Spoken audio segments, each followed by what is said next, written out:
chapter then. The widow's appeal. It was upon a damp and cheerless morning in the latter half of November that I found myself once again seated opposite my friend Sherlock Holmes at our lodgings in Baker Street. A thick fog had rolled in from the Thames during the night, and now lay heavy over London, turning the streets into indistinct corridors of shifting grey. The gas lamps glowed faintly through the mist like distant beacons, and the sound of hooves upon wet cobblestones echoed with a hollow, spectral quality. Inside, however, the fire blazed merrily in the grate, casting a warm glow over Holmes's lean figure as he sat cross-legged upon the hearth-rug, a sheet of foolscap spread across his knees and a long, thin forefinger tracing invisible patterns in the air.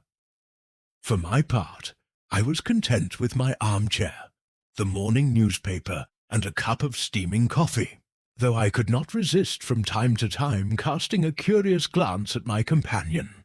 He was in one of those rare moods of subdued animation which signified that some problem, whether trivial or profound, had taken hold of his extraordinary faculties. "You are studying a cipher, Holmes," I remarked at length, lowering the paper. He smiled without raising his eyes. "A cipher, yes, though not in the usual sense.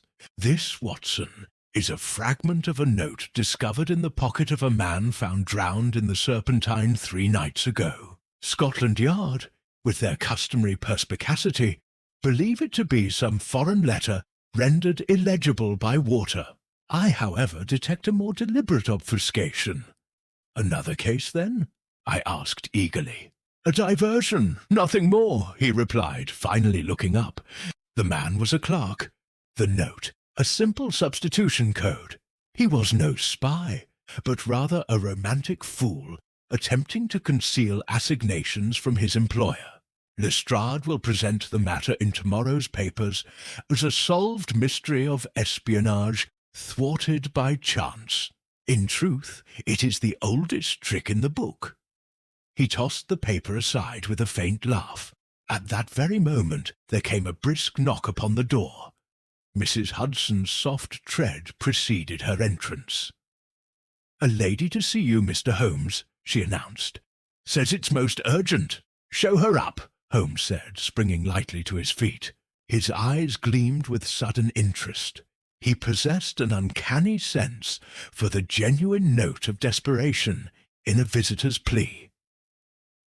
Moments later, the door opened to admit a woman whose bearing immediately struck me as both refined and troubled.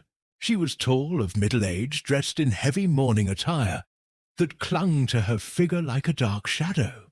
Her veil, though drawn, could not entirely conceal the pale, drawn features beneath, nor the deep anxiety that seemed to animate her every movement. "You are Mr. Sherlock Holmes," she said in a low but steady voice. "I am, madam. Pray be seated. This is my friend and colleague, Dr. Watson. You may speak as freely before him as you would to me." She inclined her head slightly and took the chair Holmes offered. "My name is Mrs. Arabella Whitcomb," she began. "I am the widow of Colonel Archibald Whitcomb, late of Her Majesty's 17th Lancers. My home is in Richmond, in a house known locally as the Widow's Tower." At the mention of this name, Holmes gave the slightest start, imperceptible to any but myself. "The Widow's Tower," he repeated. "I have heard the name, though not in a legal context. A curious place, is it not?" Her hands trembled slightly upon her lap. "Yes, Mr. Holmes, it is. A peculiar house. The tower is all that remains of an old Tudor estate. When my husband purchased the property 10 years ago, he built our residence around the ancient structure. It is said to be haunted by the spirit of a woman who died there centuries ago, a tale I have always dismissed. But what has occurred of late has shaken my disbelief to its very foundation." Holmes leaned forward, his grey eyes fixed upon her. Please proceed, she took a breath. For the past fortnight, I have been awakened each night by strange noises emanating from the tower. Not the usual creaks and sighs of an old building, but distinct footsteps ascending the spiral stair. On 3 occasions I have heard the sound of a door opening, though that door has been locked for years. Last evening matters came to a dreadful climax. My housemaid, Elsie Turner, was found insensible at the foot of the tower stairs. When she revived, she swore that she had seen a figure, a woman in grey, gliding up the staircase. She followed foolishly and remembers nothing more. Watson-like, I could not suppress an exclamation. Good heavens, madam! Did she suffer injury? Only a mild concussion, doctor, she replied, glancing gratefully at me. But that is not the worst. Early this morning, my groundskeeper discovered the body of a man in the ornamental pond behind the tower. He was a stranger to the household. No papers were found on him, but his face bore an expression of such terror as I have never seen. The local constable has no theory. The servants are in a panic. And her voice faltered, I am at my wit's end. Holmes regarded her with that peculiar intensity which made one feel as though every flicker of expression were being weighed and catalogued. Madam, he said quietly, why did you not first apply to the police? I did. Inspector Barrington of Scotland Yard came down this morning. He examined the body, questioned the servants, and declared the death accidental. Some vagrant who had fallen in the pond. As for the sounds in the tower, he dismissed them as superstition. But I know better, Mr. Holmes. There is something in that tower, something or someone, that defies explanation. Holmes stood and paced slowly before the fire. You spoke of the door at the top of the staircase. Why was it locked? It leads to the upper chamber of the old tower. My late husband used it for storage. After his death, I had the door barred. No one has entered since. And the key? In my possession, she replied, producing a small iron key from her reticule. Holmes took it delicately between his fingers, examined it, and returned it without comment. I must say, he murmured, this is a most singular narrative. A reputedly haunted tower, nocturnal disturbances, an unconscious maid, and now a corpse with a terrified visage. One might think the elements of a sensational novel had been gathered expressly for our amusement. Mrs. Whitcomb's eyes flashed with sudden indignation. I assure you, Mr. Holmes, this is no amusement. Of course not, madam, he said smoothly. I merely observe that the affair possesses all the outward attributes of the inexplicable, which, in my experience, are usually the surest signs of a very explicable human agency. Tell me, this man who was found in the pond, had you ever seen him before? Never. Holmes halted his pacing. Then we shall have to see him for ourselves. Watson, we must pay a visit to Richmond this afternoon. Mrs. Whitcomb, if you would be so good as to arrange for our admission to the house, and if possible, to view the body before burial. Of course, Mr. Holmes. I shall expect you on the 2 o'clock train. When she had departed, Holmes remained standing by the window, his long hands clasped behind his back, gazing out into the mist. Watson, he said at last, do you perceive the faint odour of sulphur about this case? I perceive only the odour of mystery, I replied. He smiled thinly. Precisely. There is something in this business which does not ring true. A phantom in the tower, footsteps on a staircase, and a drowned stranger. These are not the notes of supernatural tragedy, but of human contrivance. And yet, his brows drew together. There is one feature which puzzles me, and that is the expression upon the dead man's face. Terror, genuine and unfeigned. If it were merely a question of burglary or revenge, why such mortal dread? No, Watson, There is something lurking in the shadows of the widow's tower that requires a very delicate hand to unveil. I should not be surprised if, by tonight, we find ourselves in the midst of one of the most curious adventures of our acquaintance. Chapter 2. A House of Shadows.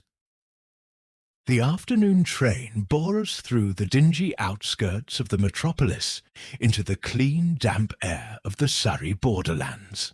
The fog, though less oppressive than in Baker Street, clung to the hedgerows and hovered in the hollows of the meadows like a pale breath held in suspense. Richmond, with its terraces and noble river prospects, presented to my mind a most incongruous stage for the sort of midnight terror our visitor had described. Yet I have learned to distrust any assumption that the face of a place has bearing upon the heart of its mysteries. Mrs. Whitcomb met us at the station, a study in composure strained to its last fibres. Her veil was thrown back, revealing a complexion the paler for want of sleep. A brougham conveyed us along a winding road bordered by bare elms, the wheels sounding muffled upon the damp earth. We passed cottages where smoke rose in neat ribbons, and gardens already brown with the season. Presently the lane gave way to a gated drive of crushed gravel that led to the house. The residence, if residence it could be called, struck me as an architectural argument between centuries. The main body was a modern, well-proportioned structure of pale brick, its sash windows and stone steps bespeaking comfort and decent prosperity.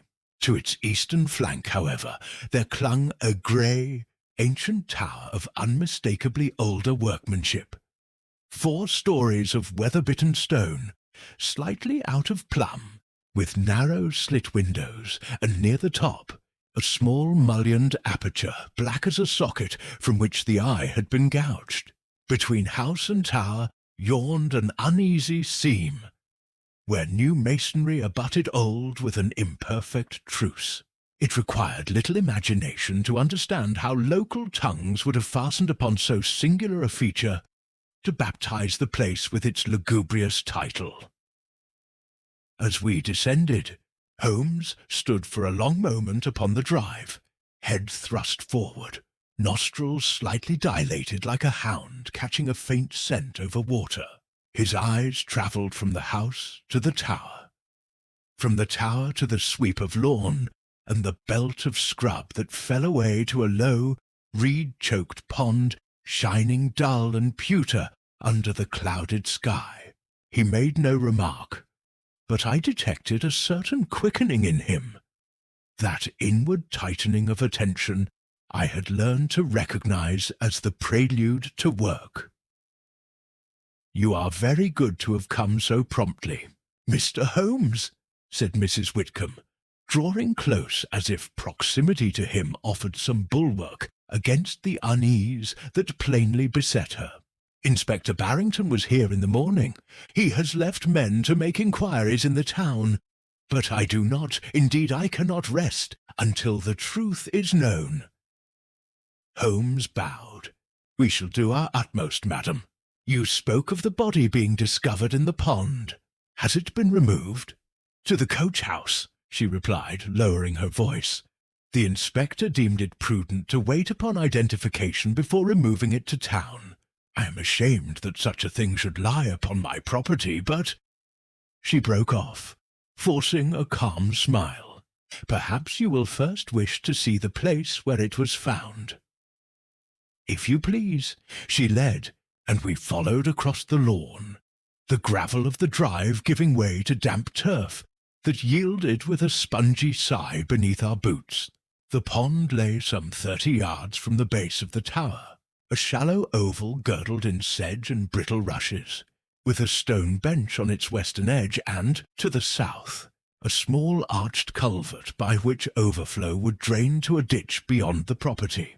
I have too often seen death to be easily shaken, yet there was something in the tameness of that water, its low, unprotesting rim of grass, that made the intrusion of a corpse upon it seem doubly indecent.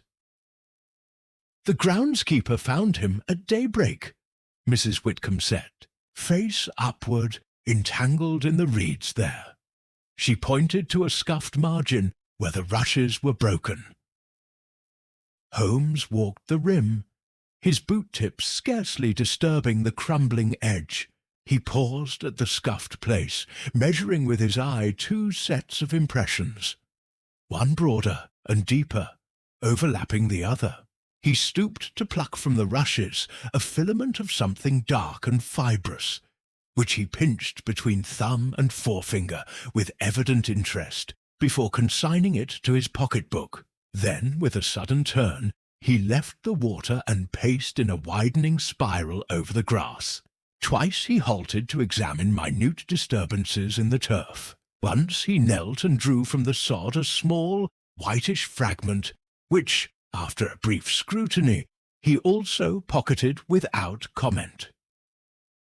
"You have had rain," he observed. In the night, Mrs. Whitcomb returned. "A fine misting rain. It has softened what would otherwise have been very instructive," Holmes murmured, more to himself than to us.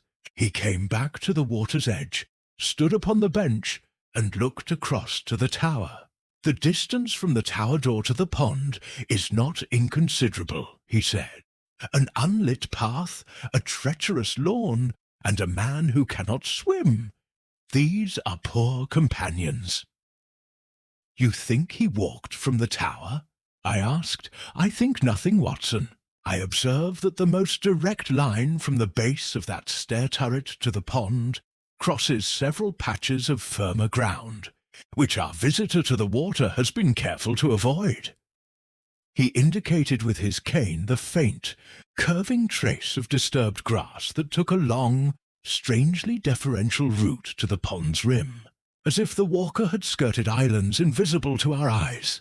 That is an affectation one occasionally meets with, whether born of stealth or of ignorance I cannot yet say. We returned to the house, and at Holmes's request were shown first to the coach-house where the body lay. A respectful silence fell as Mrs. Whitcomb lifted the latch and stood aside. Upon a trestle table, covered with a tarpaulin that she now drew back, lay a man of perhaps 35 years, his features sharp and pinched in death, the lips drawn as if from a draught of bitter cold. He was of middling height and wiry frame, his hands hardened by labour, and bearing a number of small recent abrasions at the knuckles. The hair was dark and coarse, cropped close. The jaw bore a day's growth of beard. His clothing, though soaked and somewhat muddied, was not that of a vagrant. A decent but well-worn suit, a collar frayed at the edges, boots of the sort a tradesman might wear. Holmes leaned over him and examined with scrupulous attention the nails, the ears, the line of the jaw, the lobe of the ear to which a faint dark smudge clung. He sniffed the man's hair and cuffs, then produced from his pocket a small lens with which he studied the spaces between the teeth. This latter inspection seemed to divert him exceedingly. A slight, involuntary sound, not unlike the very softest click one hears when a puzzle piece has at last found its place, escaped him. "No papers, you said?" he asked. "None," replied Mrs. Whitcomb. "Inspector Barrington searched the pockets himself. There was only this." She handed Holmes a small object wrapped in a handkerchief, a length of threadbare ribbon, greyish-white, knotted in 2 places, and stained along one edge with what looked to be wax. Holmes's eyes brightened. "Thank you. Most obliging." He turned the ribbon once in his gloved hands, then returned it to its wrapping. "We will speak of this again. Do you know him, Mr. Holmes?" she asked with a tremor. "I do not, madam, but I could hazard a few trifles. That he is a man accustomed to close dry heat, that he works much with the fingers and occasionally the lips, that he has in recent days been in a place where pine sawdust is used without regard to tidiness, and that, though he was no musician, a certain sort of music may have been very much in his way. "Holmes!" I exclaimed. "On what? Later, Watson, later!" He covered the man gently and stepped back. We should not keep the poor fellow from his last journey more than absolute necessity demands. For the present, let us be content with the scene of the living. I should like to see the tower. Mrs. Whitcomb led us through a passage where new oak panelling gave way to ancient stone, the temperature dropping perceptibly as if we had passed through an unseen curtain. The air took on the peculiar chill of an unfrequented place, and with it that dry, slightly sour odour by which old masonry, ancient dust, and the leavings of spiders conspire to declare a room unaccustomed to human comfort. The door to the tower stair was thick and iron-banded, set deep in a pointed arch of age-softened stone.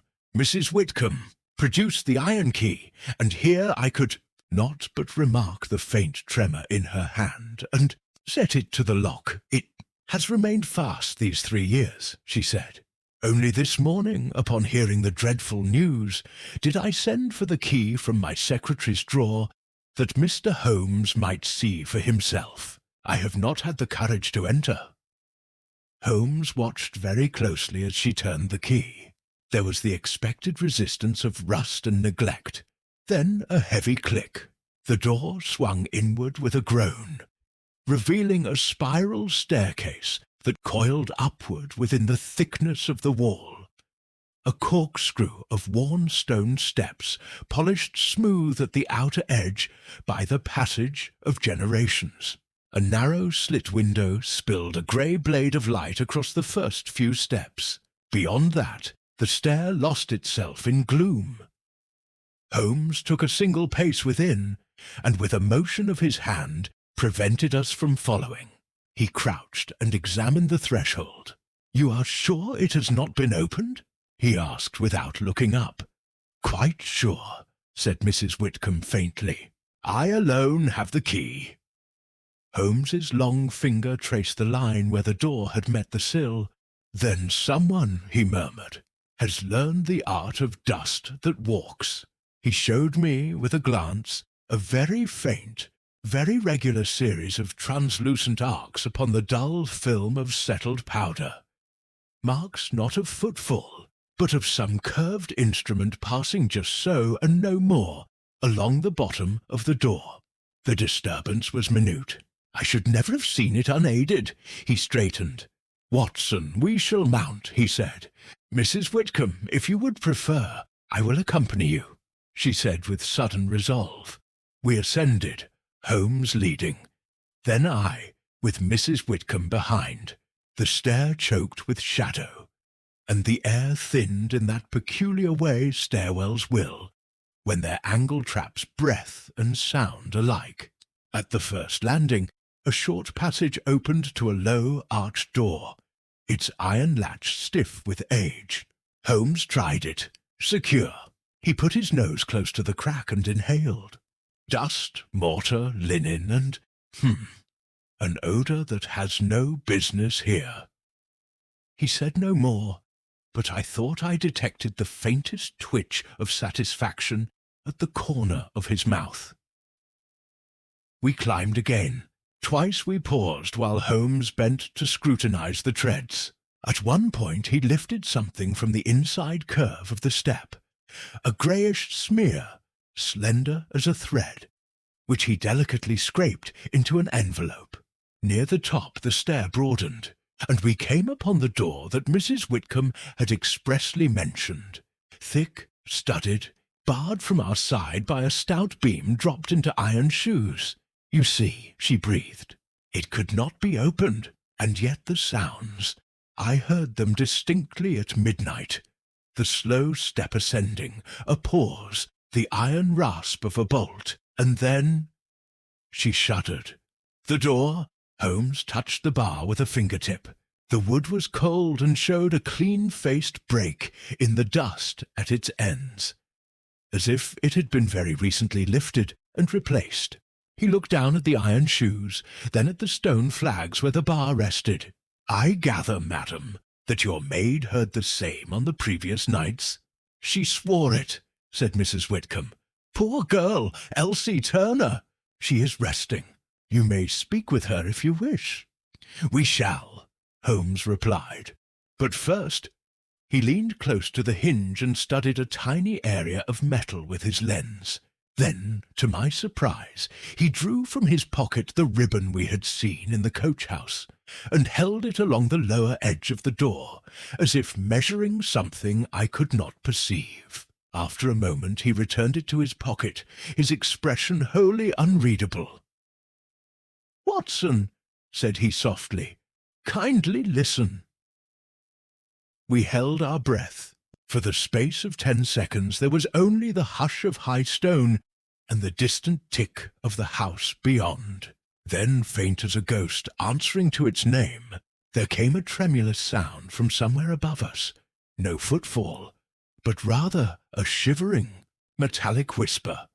The sigh of a chain or wire drawn, very slowly, across a rough surface and then released. Mrs. Whitcomb clutched the stair rail. "There," she whispered. "You hear it?" "I hear it," Holmes said. His eyes shone in the dimness. "And I believe, madam, that I have heard its like before." He set his hand upon the bar. "With your permission," she nodded. He lifted the beam, laid it gently aside, and tried the door. It resisted, as if locked from within. Holmes crouched and studied the gap beneath. His forefinger sought the stone close by, and came away lightly marked with a translucent substance that glistened faintly in the watery light. He rubbed it between thumb and forefinger, lifted it to his nose, and gave the briefest sniff. "Curious," he murmured. "What is it?" I asked. "A language," he replied. "Very old and very modern, but the alphabet is not yet complete." He rose and, with a last attentive glance at the hinge, turned to descend. "Come," he said. "We have seen enough for the moment. Let us speak with your maid, Mrs. Whitcomb, and then I shall beg a few minutes alone in your tower at nightfall. If the phantom keeps her hour, I should be disappointed not to make her acquaintance." As we retraced our steps, a draught slid down the stair like a cautious hand. Somewhere in the house a clock chimed the half-hour. Thin, domestic, determined to impose order upon an afternoon that had sloughed its certainties, as fog sloughs the shape of things. At the foot of the stair, Holmes paused by the threshold and looked again at the sill. His gaze touched once more on those faint crescent arcs in the dust, and then, almost idly, upon a narrow groove cut into the stone, no broader than a quill. His face was wholly impassive, but I felt, as one may feel an electric tension in the air before a storm, that his mind had leapt where mine still plodded. We were conducted to a small sitting-room, where Elsie Turner awaited us, a pale, slight creature of 19 years, with red-rimmed eyes and a determined set to her mouth that spoke of honesty rather than imagination. She curtsied and sat, folding work-roughened hands in her lap. "You have been frightened, Miss Turner," said Holmes, with a gentleness I had seen him extend only to those the world had decided to overlook. "Yes, sir," she whispered, "but I ain't no liar, begging your pardon. No one says you are. Tell us, as precisely as you can, what you heard, what you saw, and what you did." She looked at Mrs. Whitcomb, who gave her an encouraging nod, and then began her tale. The wakefulness that had driven her from bed, the desire to fetch a shawl she had left in the passage near the tower, the slow, unmistakable tread on the stair within, and as she leaned closer to the door, the sound of a bolt, like iron on iron. "Sir!" Then a thin glimmer through the keyhole, and at last a shape moving up the curve of the stair. A lady, sir, in grey, not walking like, but a gliding, and her face, oh, Lord save us, her face was like the moon through clouds. After that, she remembered only a great cold, a rush and darkness. Holmes listened without interruption, once or twice closing his eyes as if to better seat the words in his mind. And the glimmer through the keyhole, he said at last. Was it steady or wavering? Wavering, sir, she answered promptly. Like lamplight, but queer. It made the dust show in the air. Thank you, Miss Turner. You have been of service. She gave a tearful smile of relief. Then you'll tell her ladyship I ain't mad? I shall tell her, said Holmes, rising, that you see very well indeed. When she had gone, Mrs. Whitcomb turned to him in appeal. Mr. Holmes, what am I to think? That your house is being visited, he replied, but not by the dead. His eyes strayed to the window, where the light had sunk a shade nearer to evening. Permit me two requests, madam. First, that the tower remain as it is until nightfall. Second, that I may walk alone for a quarter-hour by your pond. She agreed at once. We stepped out once more into the chill garden. The fog, grown bolder with the lowering sun, had begun to creep from the dips and ditches to lay its careful fingers upon the lawns. Holmes stood at the pond's edge, motionless, as if listening for the very thought of the place, and then, with a sudden spring, mounted the stone bench and leaned forward, his hand darting to the inner side of the basin, where a thin lip of stone protruded beneath the water-line.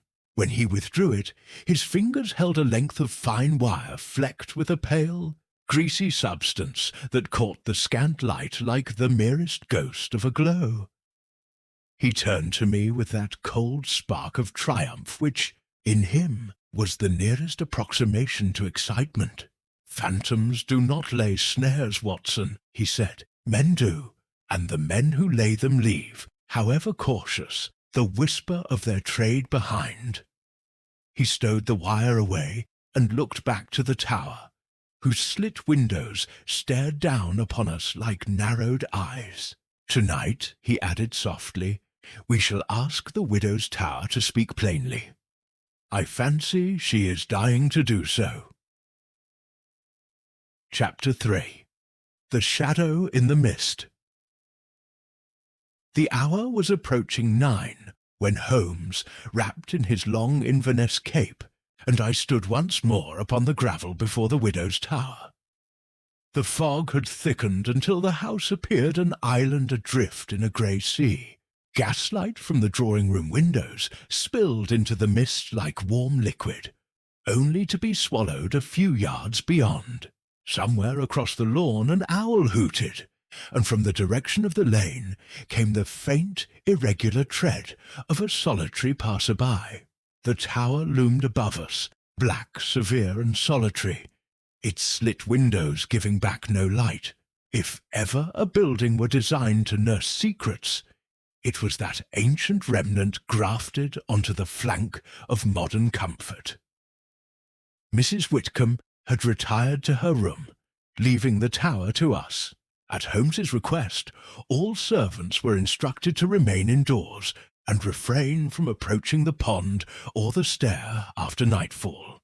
Elsie Turner, the maid, had been given a draught of laudanum to calm her nerves. It was, therefore, with an uncanny stillness about the place that we commenced our vigil. Holmes set his lantern upon the ground, shuttered to a narrow beam. "Watson," he said in a low voice, "observe the lawn between tower and pond. In daylight, the path the intruder took was evident enough. By lantern light, however, the distinction between disturbed and undisturbed turf vanishes to all but the most exacting eye. That, I suspect, is precisely what our phantom relies upon. You believe he or she will return?" "I should be astonished if not," he replied. "The mechanism upstairs requires tending." This is not the work of a casual trespasser. It is of someone with design, persistence, and a singular understanding of human nerves. Mrs. Whitcomb's house is being played upon, Watson, like an instrument.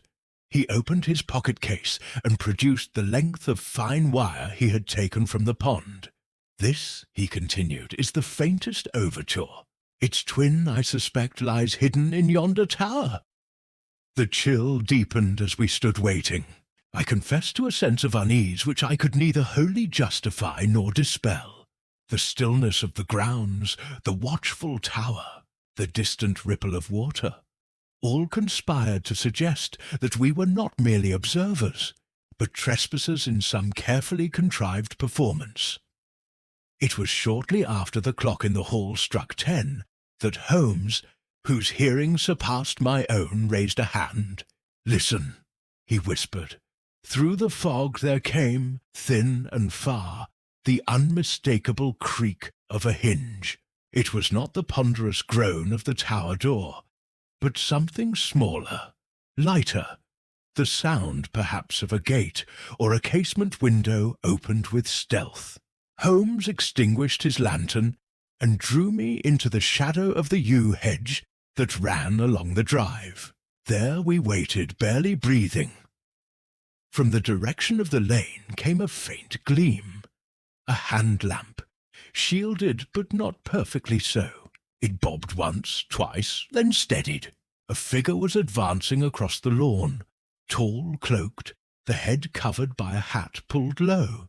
The person moved with surprising assurance, as one familiar with the ground.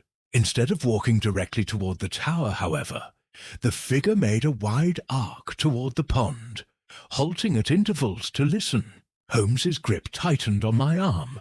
The stranger paused at the water's edge. For a moment nothing happened. Then, with deliberate precision, the figure knelt and reached beneath the rim where Holmes had earlier found the wire. There was a soft metallic sound, the faintest click, and then the figure rose, coiling something beneath the cloak. "Remarkable," Holmes breathed. "The nerve of the fellow. Shall we seize him?" I whispered back. "Not yet. A phantom unmasked too soon may vanish altogether. Observe." The figure crossed the lawn toward the tower. Reaching the stair door, the person produced a slender object, perhaps a tool or a second key, and inserted it into the keyhole.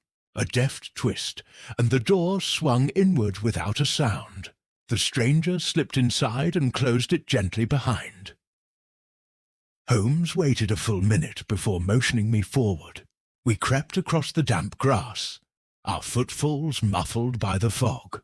At the tower door Holmes paused, bent close to the jamb, and then nodded. "Left ajar," he murmured. "He is confident." Within, the spiral stair rose in darkness. A dim, unnatural glow seemed to quiver somewhere above, wavering like the light of a lantern behind gauze. Holmes ascended with the noiseless precision of a cat, I following with less grace, but equal care. At the first landing he paused, touched the wall, and pointed to the hinges of the low arched door. They had been freshly oiled. We continued upward.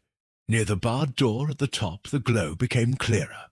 A faint silvery light leaked through the cracks, not warm like candlelight, but cold and quivering, as though reflected from a distant lantern through sheets of mist. Holmes crouched, his ear to the wood. From within came a faint scraping, followed by the musical whine of wire under tension. Then a sound that made my blood run cold. A slow, deliberate tread descending the stair above us. The phantom!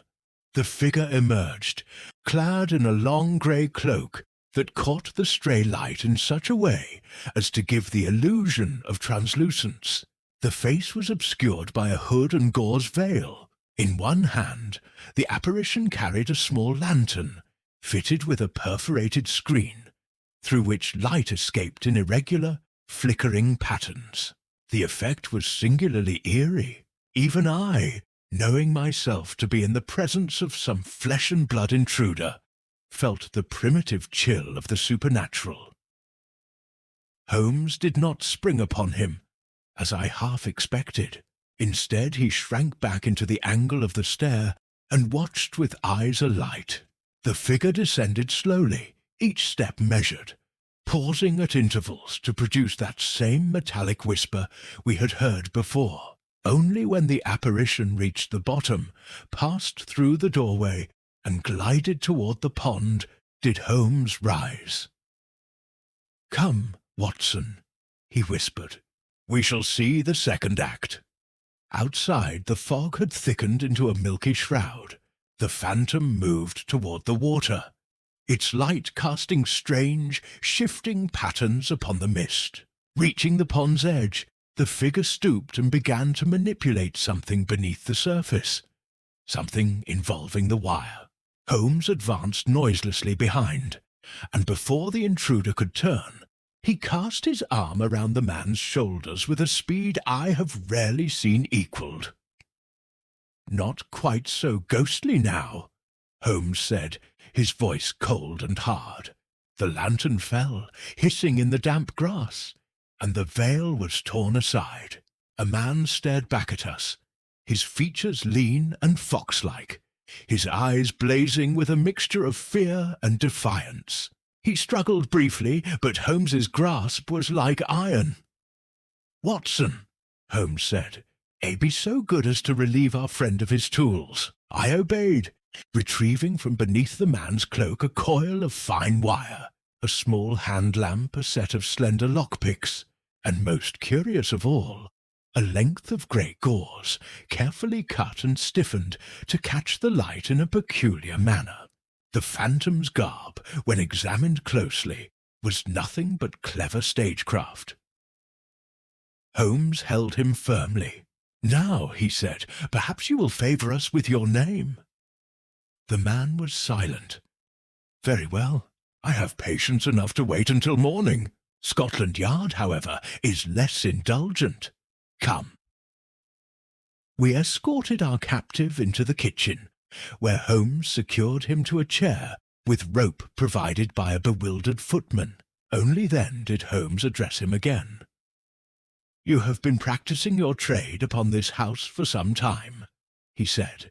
"Your visits were regular, your devices ingenious, and your disguise sufficiently spectral to unnerve a household of sensible persons. Yet one question remains. Why? For whom do you work?" The man's lips twitched, but he did not answer.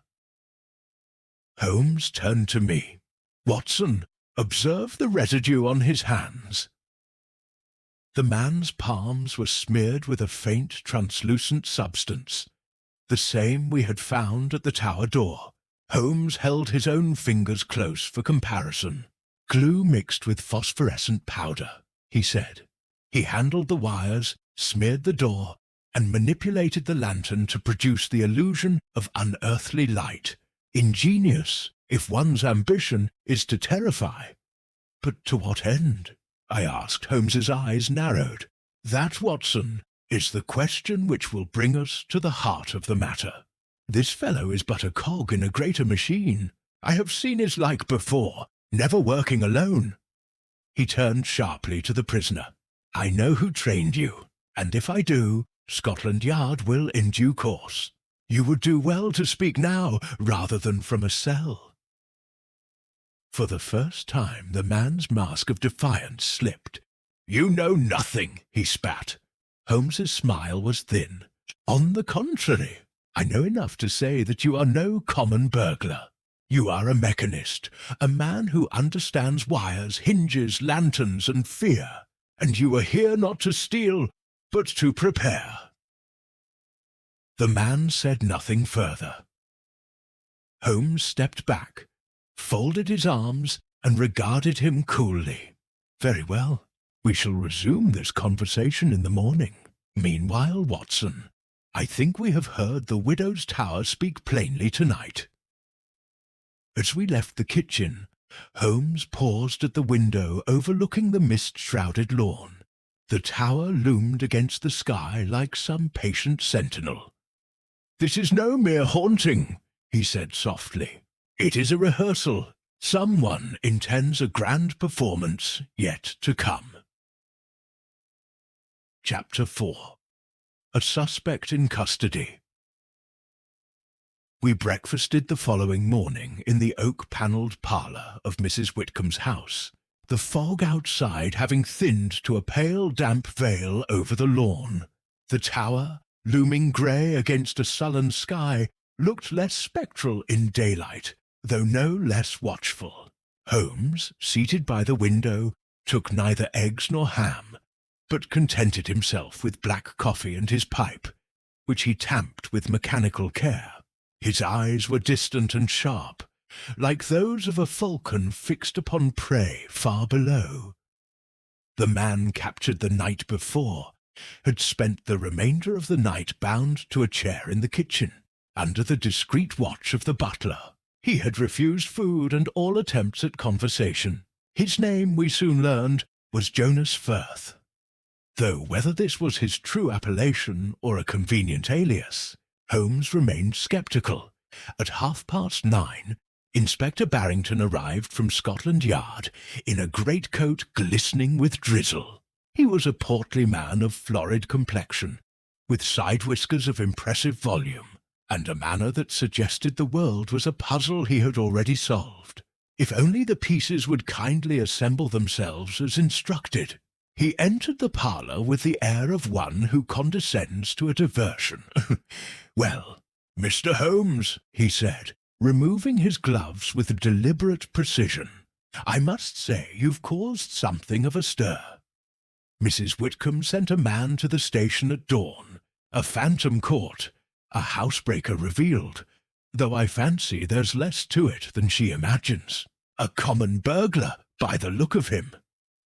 Holmes regarded the inspector with mild amusement. "Common burglars seldom oil ancient hinges, Barrington, nor do they dress in phosphorescent gauze to glide about towers. Pray, have you seen the gentleman?" "He's in the kitchen, I'm told," Barrington replied. "I thought I'd hear your story first. Mrs. Whitcomb is in something of a state. Talk of hauntings, conspiracies, what not. I dare say the man saw an opportunity to frighten the servants, learned the place, and planned a burglary for the future." Holmes said nothing, but his lips curved almost imperceptibly. We adjourned to the kitchen, where Jonas Firth sat upon the same chair, now unbound, but flanked by two sturdy footmen. In the grey morning light his face appeared even leaner, his fox-like eyes darting from Holmes to Barrington with a wary hostility. His hands, still faintly stained with the phosphorescent mixture, trembled slightly, though whether from cold or suppressed emotion I could not tell. Barrington took a chair opposite him. "Jonas Firth, is it?" he began with officious cheer. "Occupation?" Firth made no reply. "Come, man," Barrington continued. "You've been caught red-handed prowling about a respectable lady's grounds in the dead of night, dressed like an undertaker's ghost. There's not a magistrate in Middlesex who'd believe you came to pay a social call." Still, the prisoner was silent.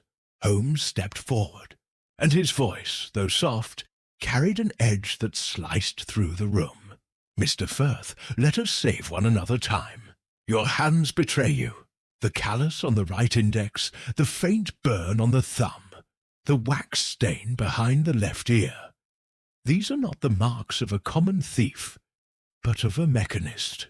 You work with lanterns, wires, locks, and effects designed to fool the senses. Your trade is spectacle, not theft." A flicker crossed Firth's eyes, there and gone, but Holmes had seen it. "Some years ago," Holmes continued, "a troupe operating under the name of the Phantasmagoria Company toured the northern counties, performing illusions of ghostly apparitions to gullible audiences. Their lanternist was a certain Jonas Firth, dismissed when one of his tricks set fire to a barn in Wakefield. Since then he has lived by his wits, sometimes as a stagehand, sometimes as a maker of manifestations for dishonest spiritualists. I fancy you found more lucrative employment, Mr. Firth, in lending your talents to less public entertainments. The man's jaw tightened. You think you know everything, he muttered. Holmes smiled thinly. Only what is necessary. Barrington stared. Phantasmagoria Company? Stage tricks? Nonsense, Holmes. This fellow broke into the house, that's all. Broke in? Holmes echoed. With oiled hinges, prepared wires, and a gauze costume stitched with surgical precision. No, Barrington. He entered, yes, but as part of a larger design. His trade is to prepare an illusion, to unsettle, to soften the ground before others act. Holmes turned back to Firth. You were not alone here. Who employs you? Firth folded his arms. You've got nothing on me. Oh, quite the contrary, Holmes replied. We have you on private property, equipped with tools, costume, and contrivances designed to commit fraud. The penalty is severe, but if you speak now, you may find yourself merely an accessory. Refuse, and you will stand alone. The mechanist's defiance faltered for a moment, then hardened again. I've nothing to say. Holmes regarded him for a long, silent moment, then abruptly turned away. Very well. Scotland Yard may amuse itself with his obstinacy. Barrington, I leave the formalities to you. Watson and I have work elsewhere. Barrington puffed his cheeks. You're giving him up?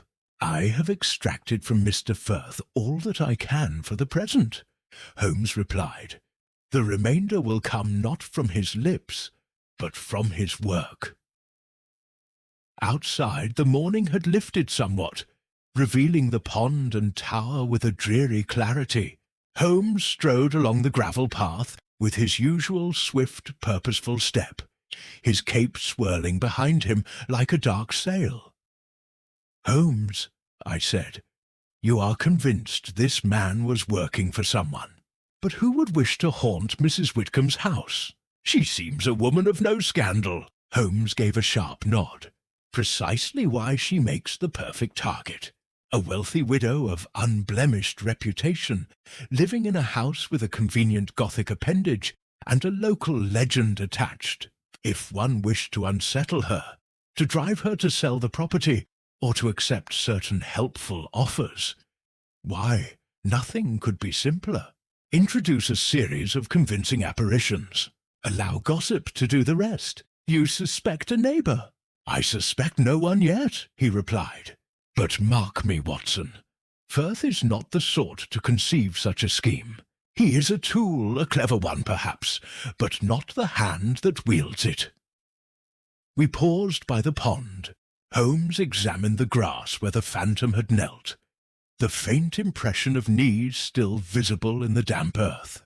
He crouched, fished in his pocket, and produced a small magnifying lens. After a moment, he emitted a soft grunt of satisfaction. What is it? I asked. Boot prints, Watson. Not Firth's. Larger, heavier, and impressed with the steel-rimmed heel of a riding boot. See how the impressions overlap. First the larger, then Firth's atop them. Whoever Firth met here last night wore riding boots, and stood at this very spot before him. He rose, his eyes gleaming. The mechanist was not alone. He had an associate, one who arrived earlier, and perhaps left by another route. We must discover who, among Mrs. Whitcomb's acquaintances, rides frequently and wears steel-rimmed boots. At midday, Mrs. Whitcomb received us in her morning room. Her composure had improved, though anxiety still lingered in her eyes. Holmes wasted no time in putting a series of quick, pointed questions. Her late husband's acquaintances, recent visitors, servants dismissed, nearby estates, and anyone who had taken sudden interest in her property. There is only one person who has been unusually persistent, she admitted at last.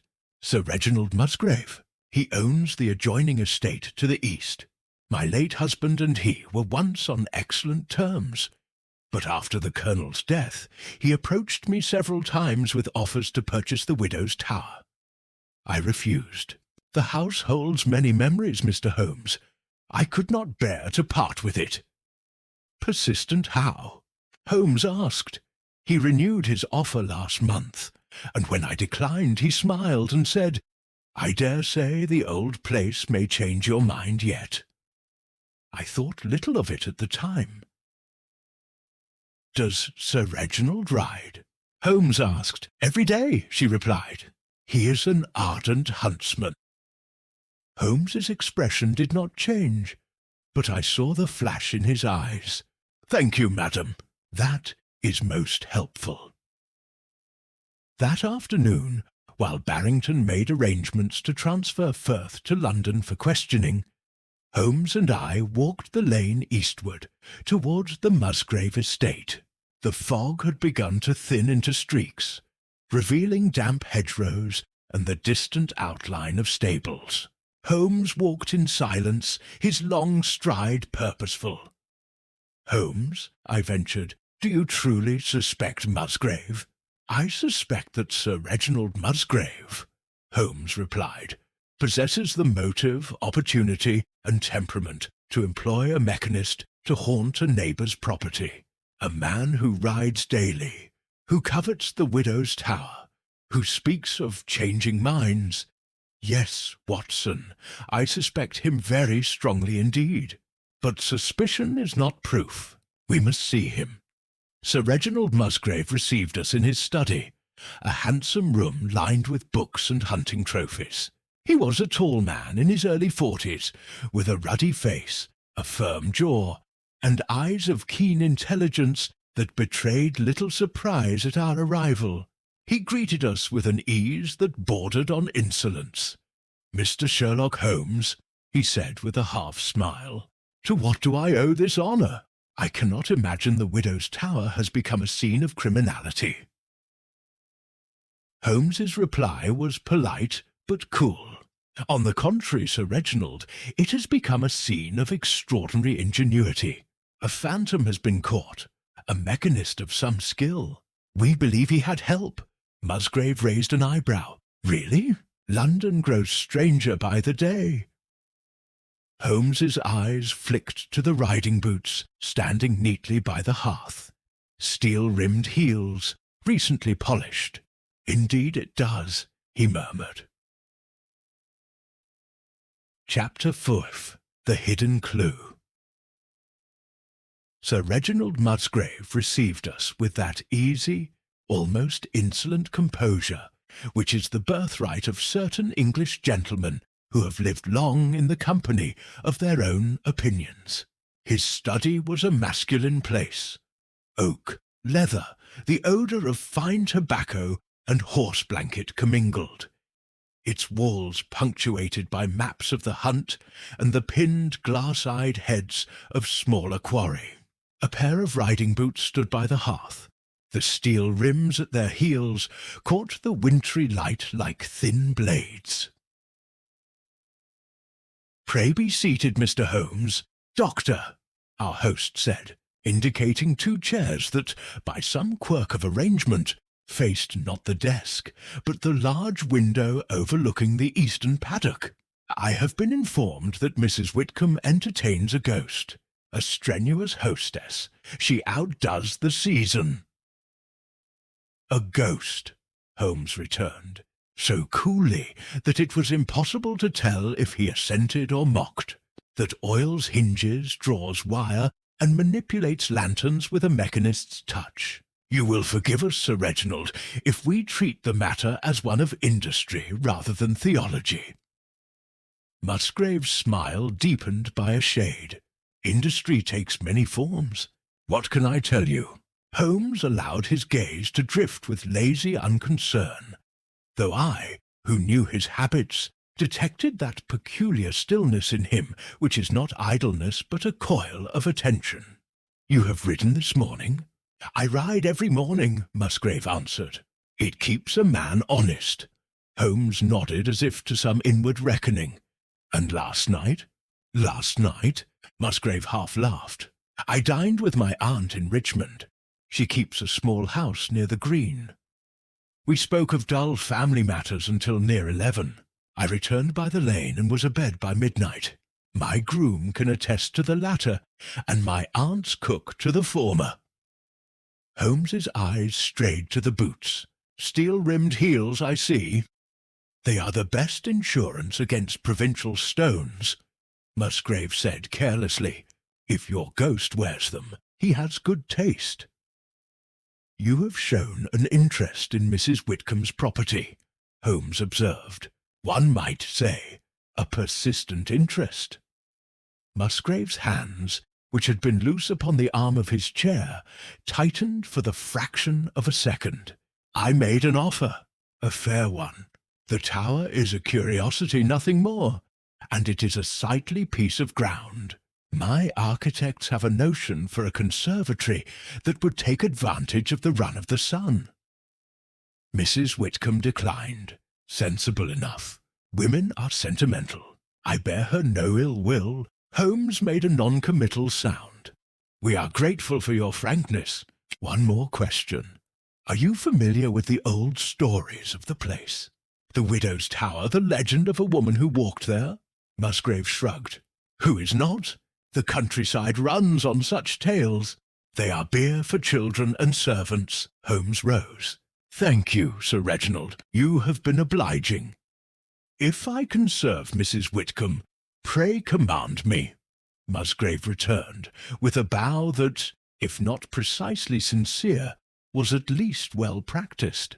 I should not like scandal in the neighbourhood.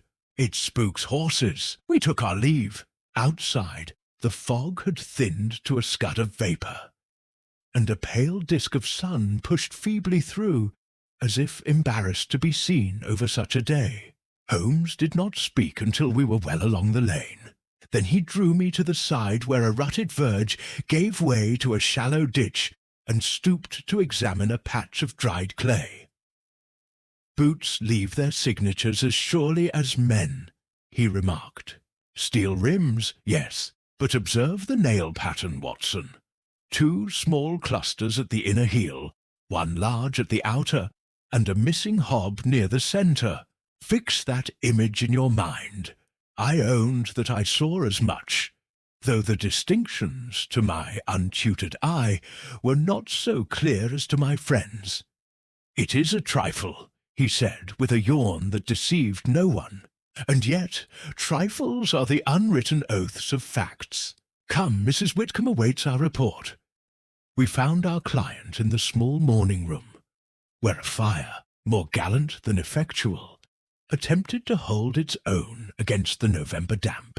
Anxiety had etched itself a little deeper at the corners of her eyes, yet she rose to meet us with that courageous composure which had become to me her most affecting quality. "Well?" she asked. "Sir Reginald Musgrave," Holmes replied, "is everything a neighbour should be in speech, and everything a neighbour should not be in inference. He denies any knowledge of your disturbances, offers you his services, and possesses an alibi which the duller sort of official will consider unimpeachable. Unfortunately for him, alibis are often like umbrellas, produced at need and of unequal soundness. You believe him guilty?" she whispered. "I believe him interested," Holmes said. "Guilt is not so simple a garment. It is often lined and stitched by other hands." His eye wandered to the mantel where, among a few miniatures, there lay a small, greyish ribbon knotted in 2 places, the very twin of that which had been found upon the dead man. "Pray, madam, from whence comes this?" She started and put a hand to her breast. "Why, that must be from the bundle Inspector Barrington left here this morning for you to examine. I had not noticed it taken from its wrappings. I beg your pardon?" Holmes took up the ribbon between thumb and forefinger and held it to the light. Along one edge ran a faint line of hardened wax, as though it had once adhered to some surface and been peeled away. He measured the spaces between the knots with his eye, then, with an absent gesture, produced the iron key to the tower, which she had earlier entrusted to him. "It is curious," he murmured, and slipped both ribbon and key into his pocket. A faint shadow of disappointment crossed Mrs. Whitcomb's face at his reticence, but she mastered it and spoke steadily. "Mr. Holmes, I will tell you something I ought perhaps to have told you yesterday. It may be nothing, but my late husband kept the papers of the old estate in a small iron coffer in the tower room. After his death, I had the door barred, and the key placed in my secretary's keeping, as I told you. But last week, when the noises began, I was seized by a foolish panic and asked that the coffer be brought down. We found it where it had always stood, the dust thick about it, the lock untouched. And yet, when my secretary produced the key and opened it, there was very little inside. A map, a few deeds, some letters. But I had believed there were more." "Believed or knew?" Holmes asked softly. "Believed," she said with an effort at a smile. "Memory is a treacherous ally, Dr. Watson will tell you." Holmes glanced at me, then back to her. "And your secretary, name and character?" "Miss Lydia Vale. She has been with me a year. Competent, sensible, utterly dependable." "Utterly," Holmes repeated, as if testing the grain of the word. "We must thank Miss Vale for her diligence. Pray ask her to be at liberty later." Mrs. Whitcomb hesitated. "You cannot think, Miss Vale." "I think nothing that I cannot later deny," Holmes returned, with an almost playful dryness. "For the present, madam, I beg that the house continue precisely as it is, and that no one, however moved by superstition or zeal, approach the tower without my knowledge." She promised. We withdrew. That afternoon Holmes demanded once more the tower stair, and I accompanied him with a lantern, whose light he forbade me to unshutter, save at his word. We moved in gloom, our breath ringing faintly upon the curling stone. At the first landing he paused and knelt, studying again the hinges of the low arched door that had so stubbornly refused us. He touched the iron with his foreknuckle, listened, then leaned his cheek to the crack and inhaled. "Dry," he murmured, "dry as a scrivener's conscience." And yet he held his hand to the light. Upon the skin there glimmered the faintest grain of resinous dust. "Pine," he said, "and not ancient pine. Watson, do you recall my poor drowned fellow? Close, dry heat on his hair, the grit on his cuffs, the state of his teeth." "You hinted at a trade that used the lips," I said. "A musician, you said, though not a musician." Holmes's eyes glinted. "A man who holds a narrow tube at the mouth and directs a flame by breath. Jeweller's blowpipe, watchmaker's lamp, mechanic's spirit flame. All cousins. Our Jonas Firth has consorted with such men. So has our tower." He rose and went on. At the barred door he stooped and, with a small steel probe, teased from the groove of the hinge a translucent speck which he placed in an envelope. His manner, outwardly listless, had in it that inward concentration I had come to recognize as the highest exercise of his art. "Now the sill," he said. He crouched where the beam had rested and showed me again those minute crescent arcs written in the dust.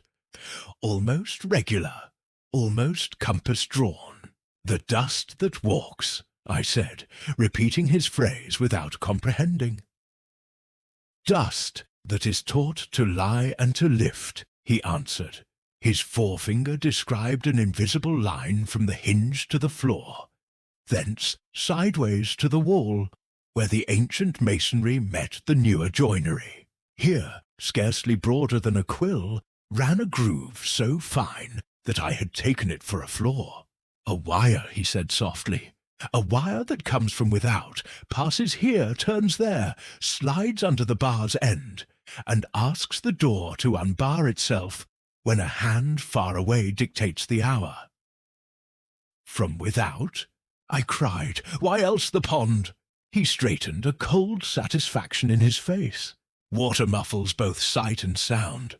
A wire drawn beneath the coping stone, sheathed, greased with a mixture that resists both rust and notice, our translucent friend, and led through the culvert to a little mechanism in the pond's lip, a lantern at the tower's top, a gauze to vex the light, a touch of wire to sing like a ghost.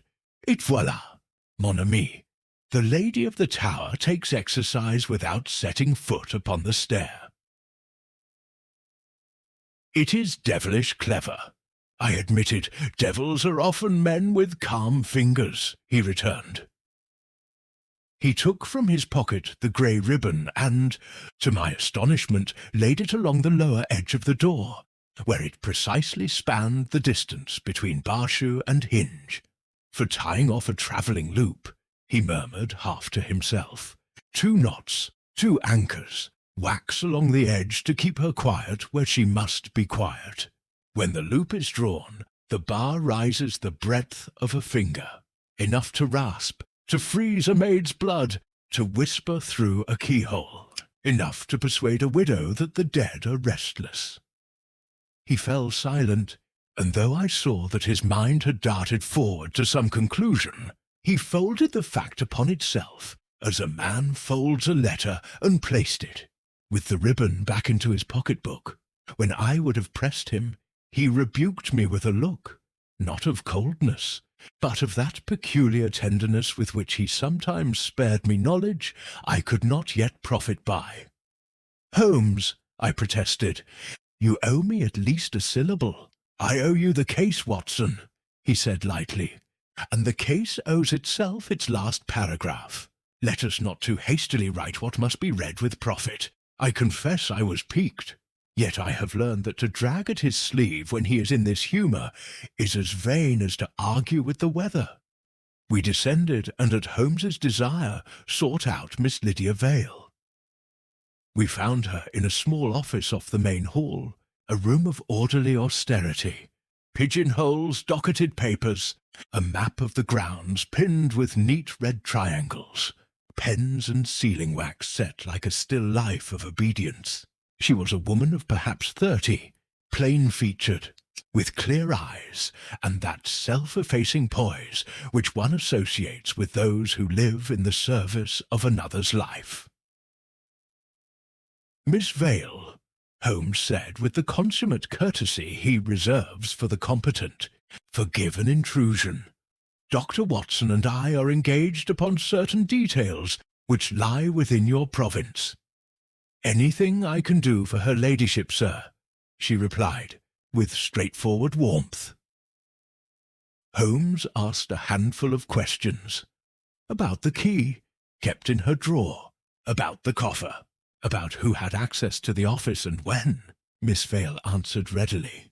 The key had been in her keeping since the Colonel's death. She alone opened the drawer, save on 2 evenings of the past week, when, at Mrs. Whitcomb's request, she had been abroad in Richmond after dark on small errands.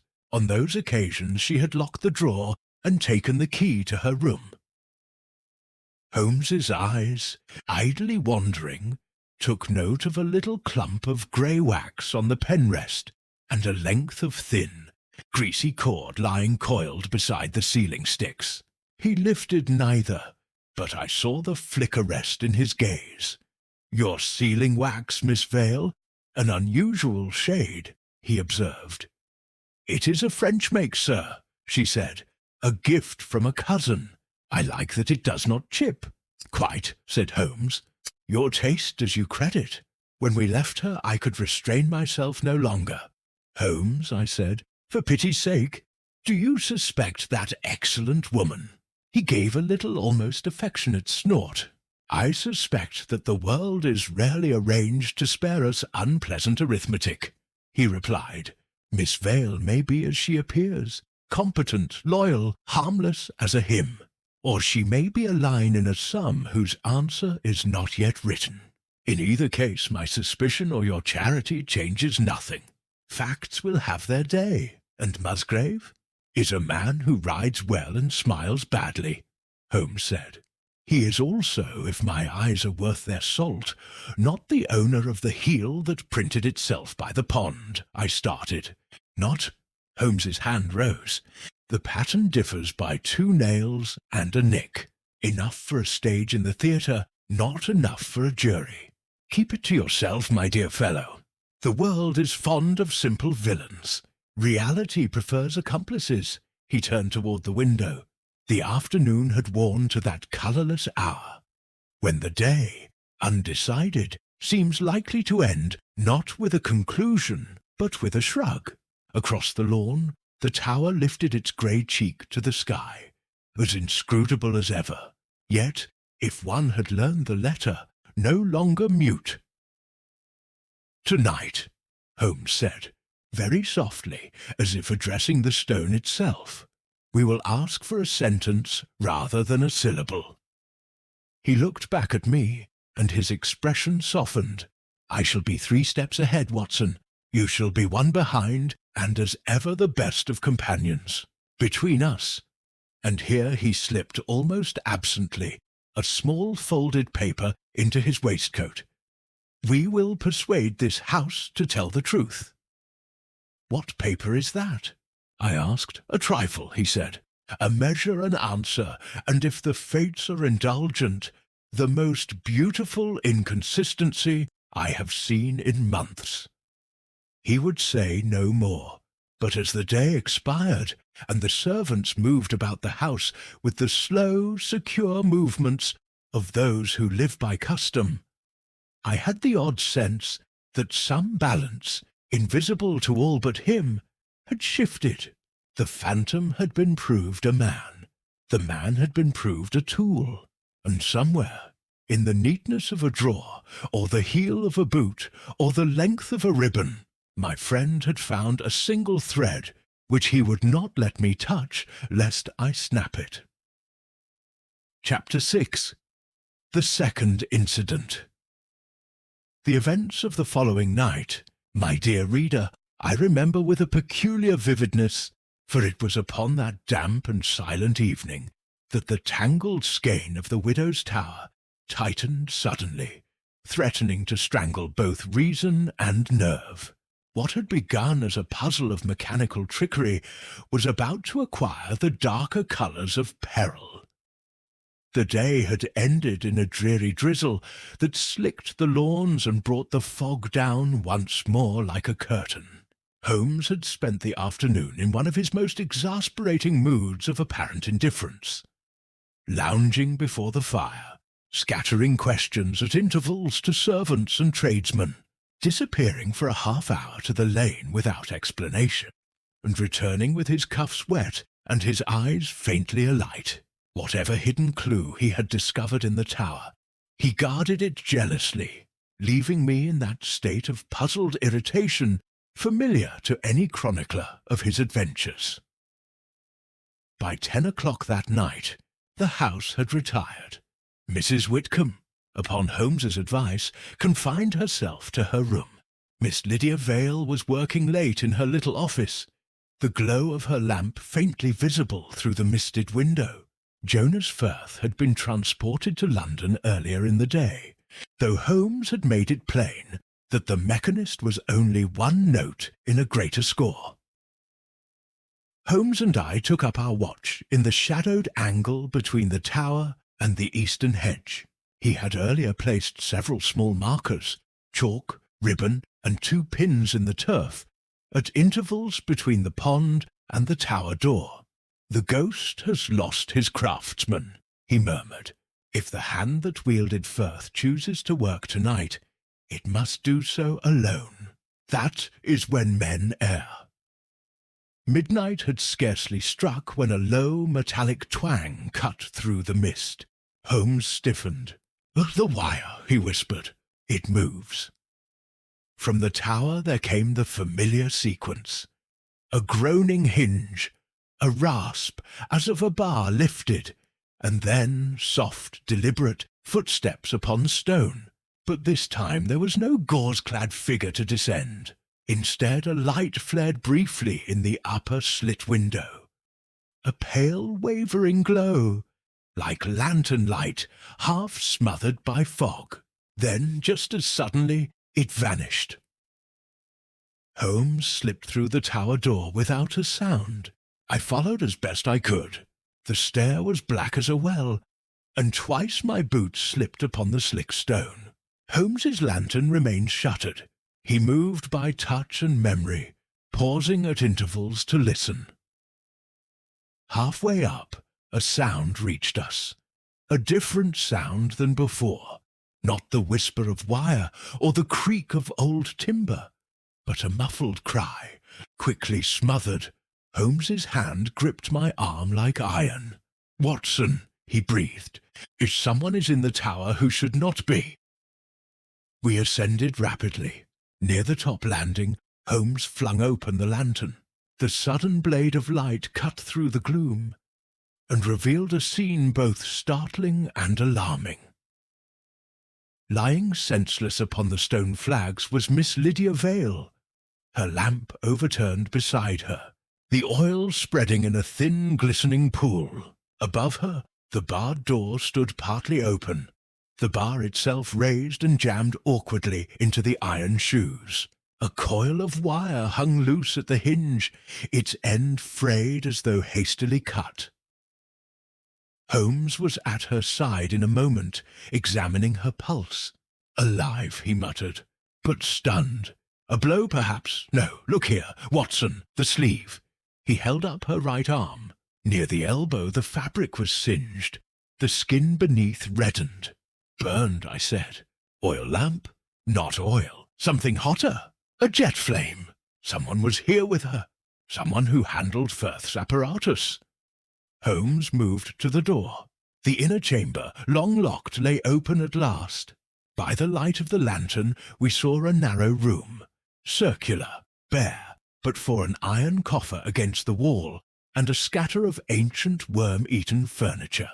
Across the floor trailed a length of fine wire, now broken. Near the coffer lay a leather satchel, its flap torn open, papers strewn about like dry leaves. Holmes dropped to his knees and examined the coffer's lock. The key was still in place. "They were searching," he said grimly. "And they were interrupted. Miss Vale? Undoubtedly. She came upon them by chance, or followed them, and was silenced for her trouble." He rose and turned to me. "Watson, fetch Mrs. Whitcomb at once, and send a footman to rouse the groom. No one leaves this house until morning." When I returned with Mrs. Whitcomb, pale, anxious, but resolute, Holmes had already restored Miss Vale to consciousness. She sat propped against the wall, bewildered but conscious. The burn on her arm had been dressed. Her first words were faltering but clear. "I heard a sound," she whispered. "I thought someone in the office, but it was here. The door, it was open. I had the key. How could it—" She broke off, wincing. "Did you see anyone?" Holmes asked gently. She shook her head. Only the light, and then someone behind me. I fell. There was heat on my arm, and then nothing." Mrs. Whitcomb knelt beside her, taking her hand. "Lydia, my dear, you should have stayed in your room. This is no matter for you." Holmes's eyes, however, were elsewhere. He moved around the chamber like a man tracing the shape of an invisible creature. Near the satchel he paused. The papers were old, deeds, letters, maps, but among them lay a small roll of vellum, bound with faded twine. Holmes picked it up, glanced at the contents briefly, and slipped it into his coat without comment. Then, suddenly, he crouched by the door and examined the floor closely. "Interesting," he murmured. "What is it?" I asked. He held up a sliver of dark leather, no larger than a coin, with a distinctive steel nail embedded at an angle. "Heel fragment," he said. "Steel-rimmed, broken in haste. Our midnight visitor fled in a hurry." By dawn, the house was in quiet uproar. Servants whispered in the hallways. Mrs. Whitcomb's calm was beginning to fray. Miss Vale, though recovering, was shaken to the core. Inspector Barrington was telegraphed at first light. But Holmes scarcely waited for officialdom. He spent the morning outside, examining the lane, the pond, and the grounds beyond the eastern hedge. When he returned, his boots were muddied and his expression more intense than I had yet seen it in the case. "Watson," he said, "the net tightens. A second incident, an intruder in the tower, a broken heel, and a search through the Colonel's papers. There is something hidden here worth considerable risk. You think the intruder was Musgrave?" Holmes gave a tight smile. "I think the heel was Musgrave's, but heels may be borrowed, and men who desire property may employ subtler agents than themselves." He laid upon the table the sliver of leather and the vellum roll. "One is fact," he said. "The other is motive. When I have read the latter, the former may speak more plainly." Chapter 7. Misdirection deepens. The storm that had been gathering about the widow's tower now broke, not in thunder or tempest, but in a more dangerous form, the quiet storm of suspicion. By the morning following Miss Vale's assault, the house had ceased to be a sanctuary, and had become a stage upon which every glance, every silence, every chance meeting in a corridor acquired the weight of evidence.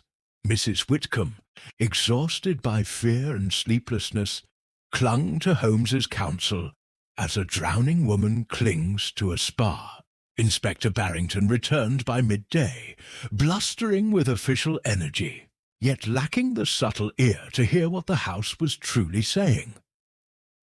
He interviewed Miss Vale, browbeat the servants, and pronounced with characteristic complacency that Sir Reginald Musgrave was clearly the guilty party. A warrant, he said, would be issued in due course. The heel fragment, the broken wire, the midnight intrusion, everything, to his mind, pointed to Musgrave. "A riding heel, Mr. Holmes," he declared with a self-satisfied air. "Riding boots. Who but a rider? And who rides daily? Musgrave. An open and shut case, if ever there was one." Holmes, standing by the hearth, regarded the inspector with that peculiar expression of polite boredom which he reserved for premature conclusions. "Indeed," he murmured, "so simple a world must be a happy one, Barrington. I envy you. I dare say your theories will have their place in the papers." Barrington retorted, "But the facts speak plainly.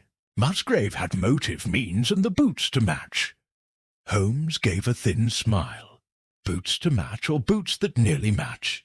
There is a distinction, though I fear it belongs to that rarefied region of fact which you prefer to ignore. The inspector flushed. "I shall ride to Musgrave Hall this afternoon," he announced. "The man's arrogance last I saw him was insufferable. A night in custody will do him good." Holmes inclined his head in mock courtesy. "Do as you must." When Barrington had left, Mrs. Whitcomb turned to Holmes in agitation. "Mr. Holmes, surely this is what we hoped for. If Sir Reginald is arrested, then the danger—" "Madam," Holmes interrupted gently, "if Sir Reginald is the guilty party, his arrest will solve the matter. If he is not, it will embolden the true culprit. Which outcome we approach depends on whether Scotland Yard prefers its villains simple or accurate." She stared at him. "Then you do not believe Sir Reginald?" I believe," Holmes said, "that steel heels may be borrowed, wires cut by more than one hand, and appearances arranged by those who understand how men think. Misdirection, Mrs. Whitcomb, is not the sole province of stage magicians. It is a most human art. The vellum roll after luncheon.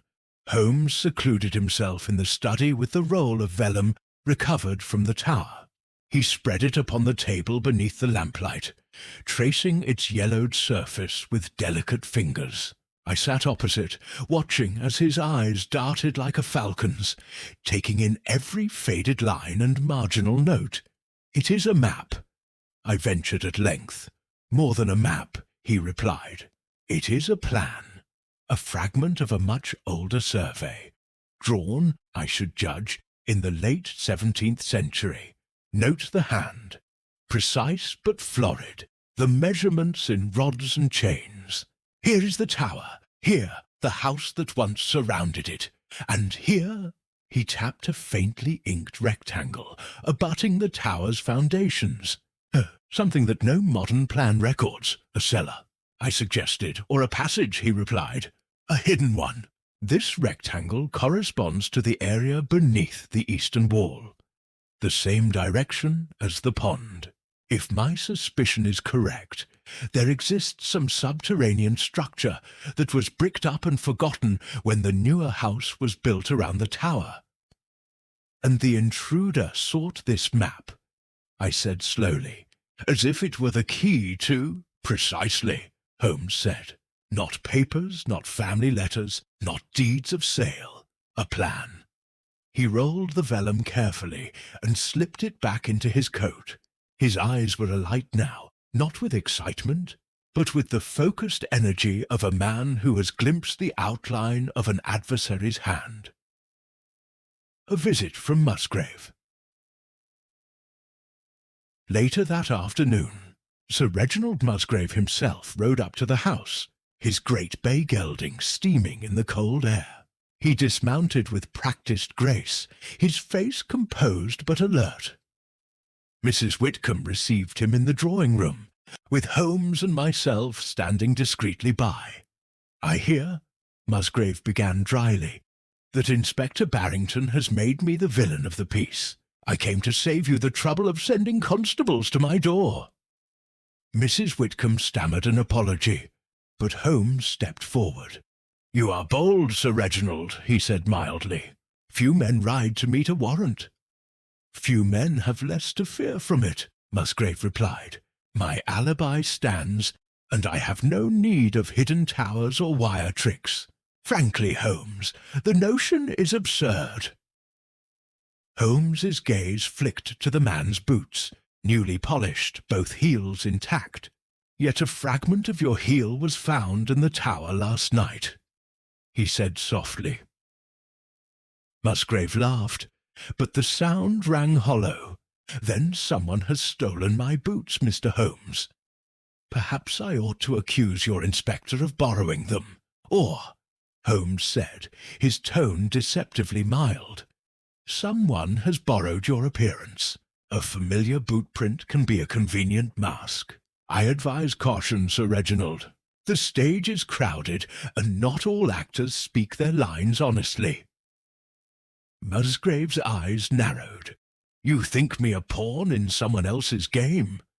"I think," Holmes replied, "that pawns often stand nearest the king's."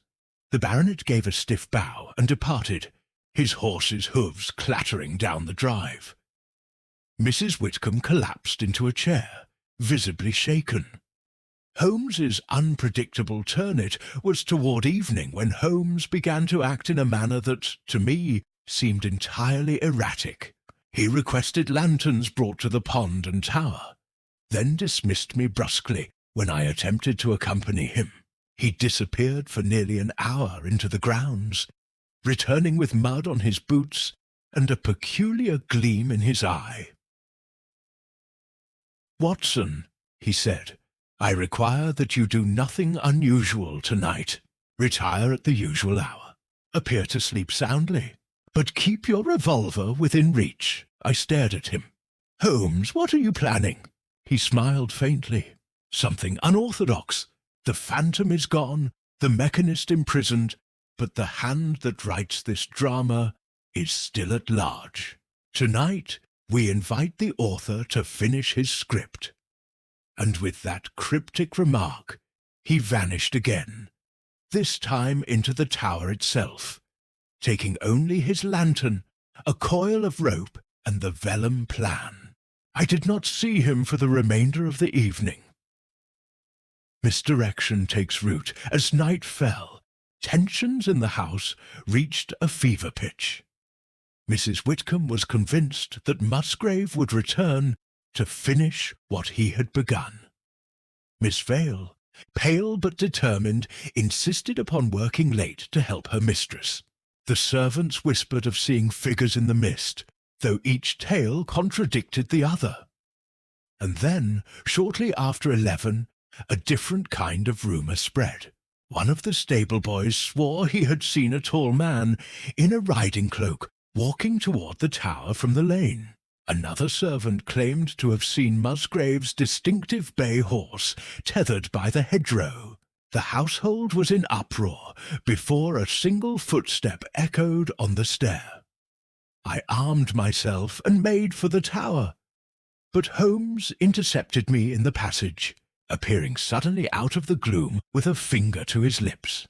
His expression was taut with purpose. "Not yet, Watson," he whispered. "Let the misdirection ripen.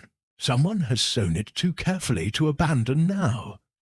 The false culprit moments later, Barrington and his men arrived, breathless and flushed with triumph. "We've got him," the inspector cried. "Musgrave, caught skulking near the grounds." They dragged in a cloaked figure, face shadowed beneath a wide-brimmed hat. For an instant I thought the inspector correct, for the man's boots were Musgrave's, the riding cloak matched, and the horse outside was indeed the bay gelding. But when the hat was lifted, it was not Musgrave who stared back, but one of his grooms, pale, sweating, and terrified. "He paid me," the man blurted before Barrington could speak. "He paid me to ride here, to walk near the tower, just for an hour. Said I'd earn a sovereign for my trouble." Barrington sputtered. "This is evidence against him." Holmes stepped forward. "This," he said calmly, "is evidence of arrangement. Someone wished the house to believe Musgrave approached the tower tonight. Someone who knew that a Musgrave sighting would cause panic." The inspector deflated visibly. Mrs. Whitcomb looked faint. Miss Vale gasped. Holmes turned toward the darkened stair. "While we chased ghosts in borrowed boots," he said softly, "the true hand moved elsewhere." Chapter 8. Holmes's plan. I have often observed that in moments of greatest danger, Holmes became not excited as most men might, but unnaturally still. His gestures measured, his words spare, his eyes bright as a surgeon's before an operation.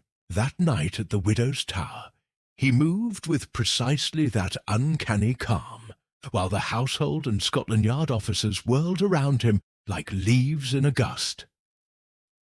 It was shortly after midnight when the last of the excitement surrounding the false Musgrave sighting had subsided. The groom who had been caught impersonating his master was under guard in the servants' hall. Inspector Barrington, flushed with humiliation, was drafting a new set of orders in Mrs. Whitcomb's study, and the household, though outwardly calmed, was tense as a wire. Holmes, meanwhile, had vanished into the tower. I found him there not long after, by no design of his, but by the ungovernable instinct of one who has followed him through many a perilous night. The spiral stair was dark, the air cold and still. At the top, the lantern light revealed Holmes crouched beside the door, sleeves rolled, fingers busy with some apparatus I could not immediately comprehend.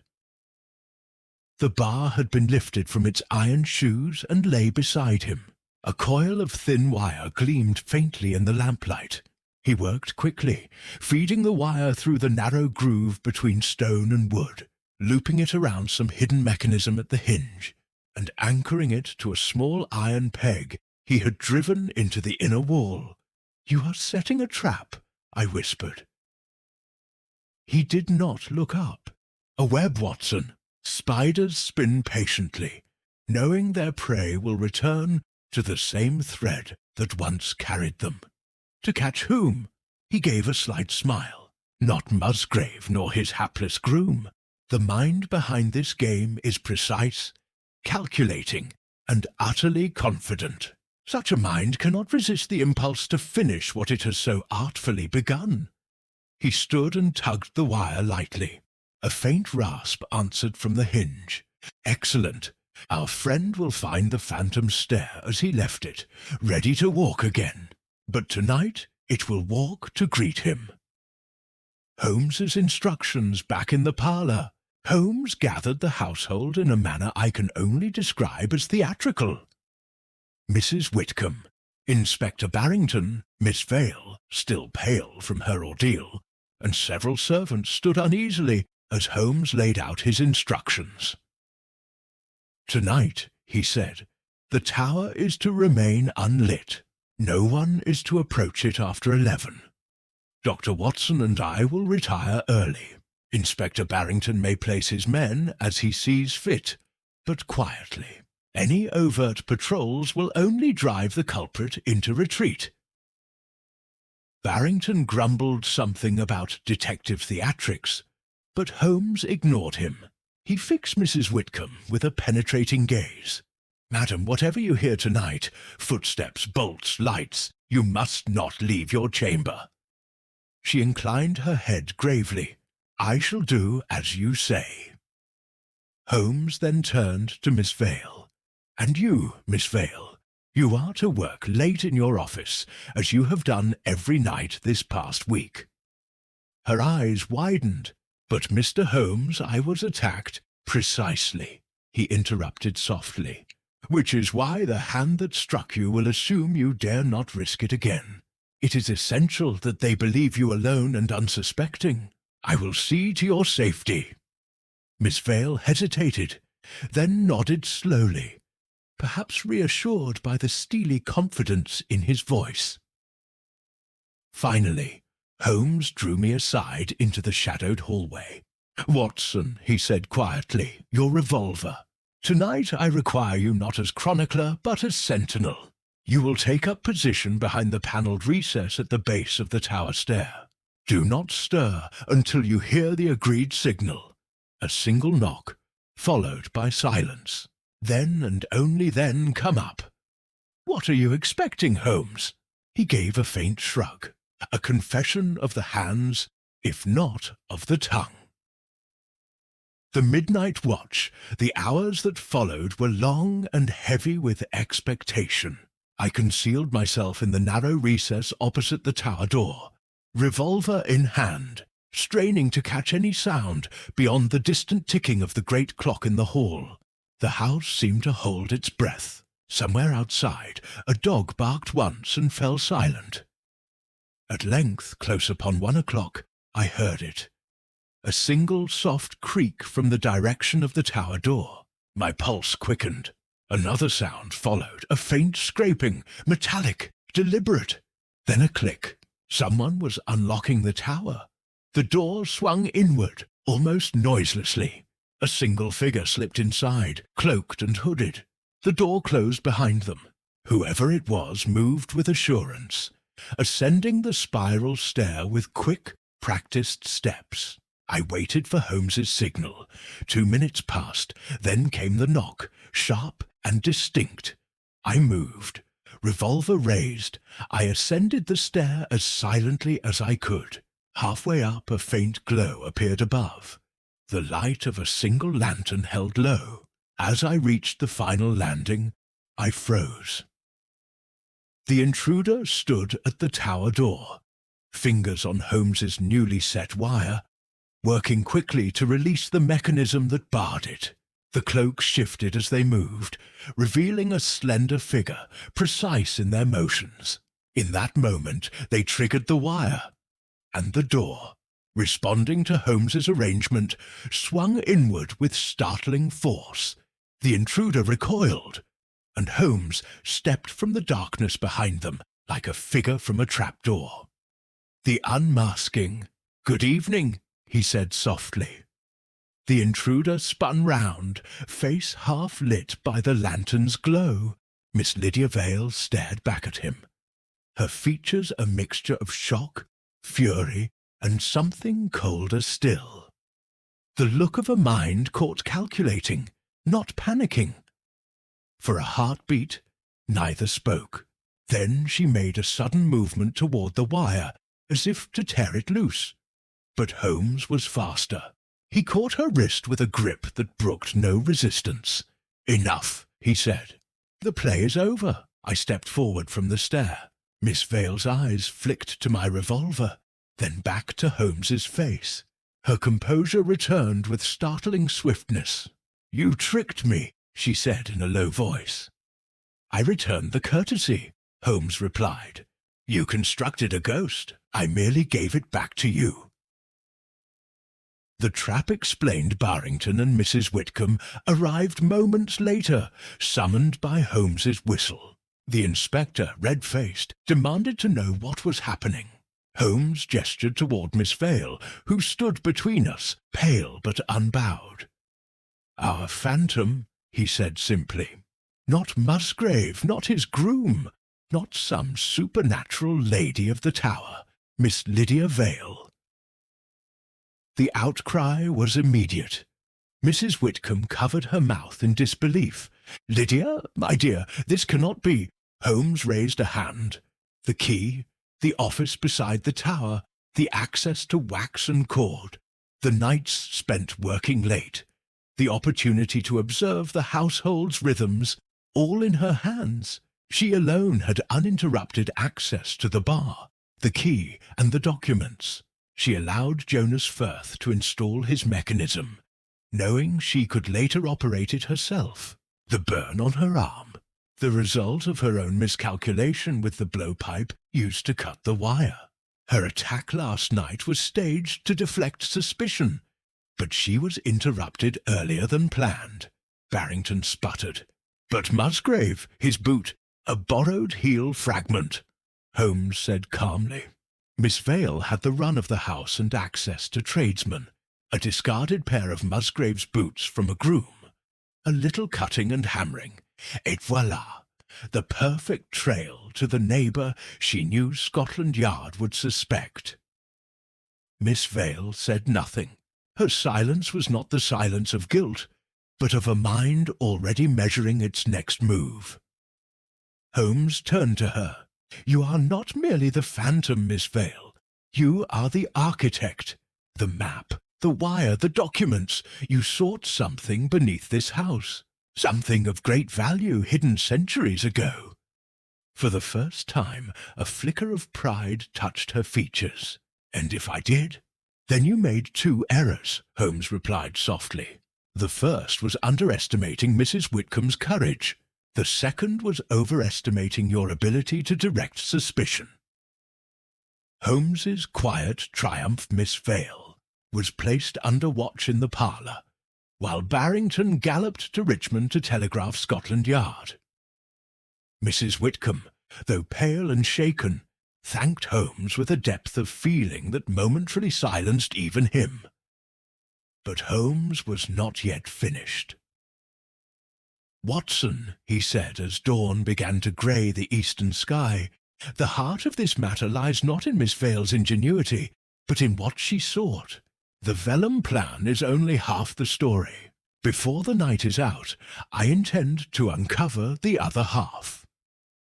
His eyes turned toward the tower floor, where beneath the stone lay some forgotten structure that had drawn Miss Vale into deceit and phantom-making. He touched the pocket where the map lay folded. "This," he murmured, "is where the ghost finally leads us, not to terror, but to treasure." Chapter 9. The reveal morning dawned over Richmond pale and chill, with a wind that chased the fog back toward the river like a retreating army. Within the walls of the widow's tower, however, there was little sense of relief. Mrs. Whitcomb sat in her morning room, drawn and weary, a shawl about her shoulders. Inspector Barrington prowled the corridors like a man who has mislaid his own authority. Miss Lydia Vale, the quiet phantom, remained under guard in the library, her hands folded, her expression one of imperturbable composure, as though she were merely waiting for the curtain to rise on the final act of a play she had written herself. Holmes, meanwhile, was nowhere to be seen at breakfast. I found him instead at the pond, kneeling by the stone bench where, days before, he had first drawn that length of wire from beneath the coping. The morning light made his lean figure look almost ascetic. Cape drawn tight, hat brim low, his fingers tracing faint impressions in the wet grass with surgical delicacy. When he rose, there was a quiet satisfaction in his face that told me he had completed the last calculation in some intricate proof. "Watson," he said, brushing the damp from his hands, "it is time. Call Inspector Barrington. Ask Mrs. Whitcomb to gather the household in the drawing-room, and have Miss Vale brought there as well. The game has run its course. Now we shall read it backward, line by line, until the phantom speaks." The gathering, it was a peculiar scene that morning. The entire household assembled beneath the high ceiling of the drawing-room. The November light filtered weakly through the tall windows, turning the faces of servants and gentry alike to pale ovals of expectation. Mrs. Whitcomb sat by the fire, visibly struggling to maintain her composure. Inspector Barrington stood with arms crossed, the embodiment of official scepticism bruised by recent humiliation. Sir Reginald Musgrave, summoned by Holmes at first light, entered with a mixture of curiosity and indignation, his riding boots still flecked with mud from the hurried journey, and at the centre of it all, seated upon a straight-backed chair, was Miss Lydia Vale, serene, cool, and watchful. Holmes stood by the mantelpiece, hands clasped behind his back, his eyes moving slowly over the assembled company. When he spoke, it was in that clear, precise tone which I have come to recognize as his preferred instrument for unravelling a knot before an audience. "Mrs. Whitcomb, ladies, gentlemen," he began, "you have endured in these last nights a series of events which, if they were not so carefully designed, might well be mistaken for the work of spirits. In truth, they are the work of hands, minds, and wires.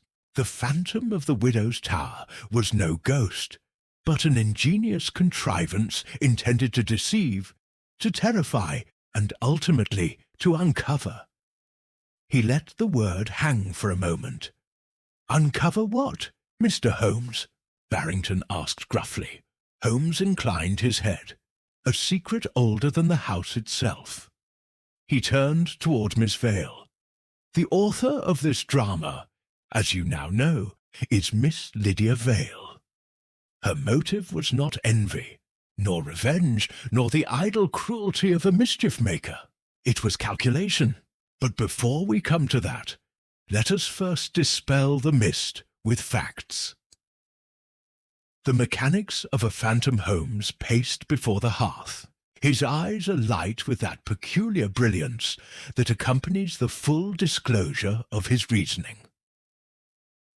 "Some weeks ago," he began, "Miss Vale discovered in the old coffer in the tower a vellum plan, a survey dating to the 17th century.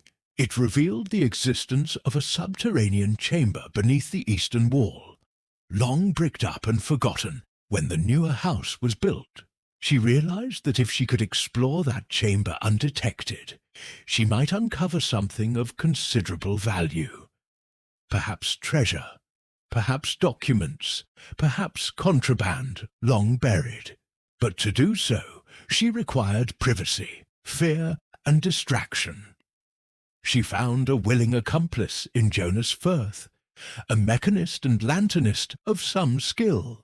With his assistance, a mechanism was installed, wires running through grooves in the tower's stonework and beneath the pond, a pulley system to lift the bar remotely, gauze to catch the lantern light, phosphorescent glue to give the illusion of spectral glow. At night, the tower would appear to unbar itself, and a phantom figure would ascend and descend. The household would be terrified. Scotland Yard, predictably, would blame a neighbour. Meanwhile, Miss Vale, under the guise of a frightened secretary, could continue her nocturnal work unobserved. Barrington shifted uneasily, but Holmes pressed on. Firth was captured early, thanks to Watson's sharp eye and a touch of good timing. His arrest disrupted her schedule, but not her plan. She attempted to continue alone. When she entered the tower to examine the chamber, Miss Vale accidentally burned her arm on the blowpipe she used to cut a wire. Her staged attack was meant to explain both the injury and the open door. But her search was incomplete.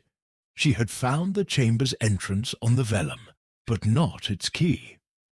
The hidden chamber Holmes crossed to the eastern wall of the drawing-room and tapped the panelling with his knuckles. The key, he said, was hidden where the plan indicated, but where no one had looked in centuries.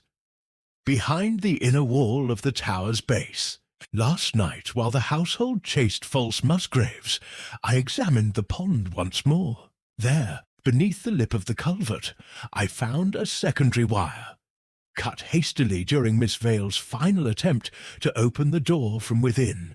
Following it back along the wall, I discovered a narrow aperture concealed beneath a flagstone. This morning I removed the stone. He reached into his coat and withdrew a small, mud-streaked object, an iron ring, crusted with centuries of grime. This ring, he said, operates a hidden latch in the masonry. It releases a section of the tower's foundation to reveal a flight of steps leading downward.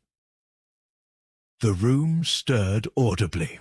Miss Vale's composure flickered for the first time. A faint tightening at the corner of her mouth betrayed her.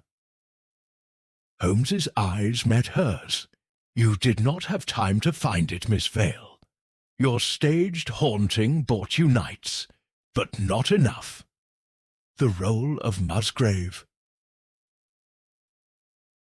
"Sir Reginald Musgrave," Holmes continued, turning toward the baronet, "was, as I suspected, an unwitting scapegoat. Miss Vale acquired an old pair of your boots, likely through your groom, and cut the heel to match the prints she intended to leave.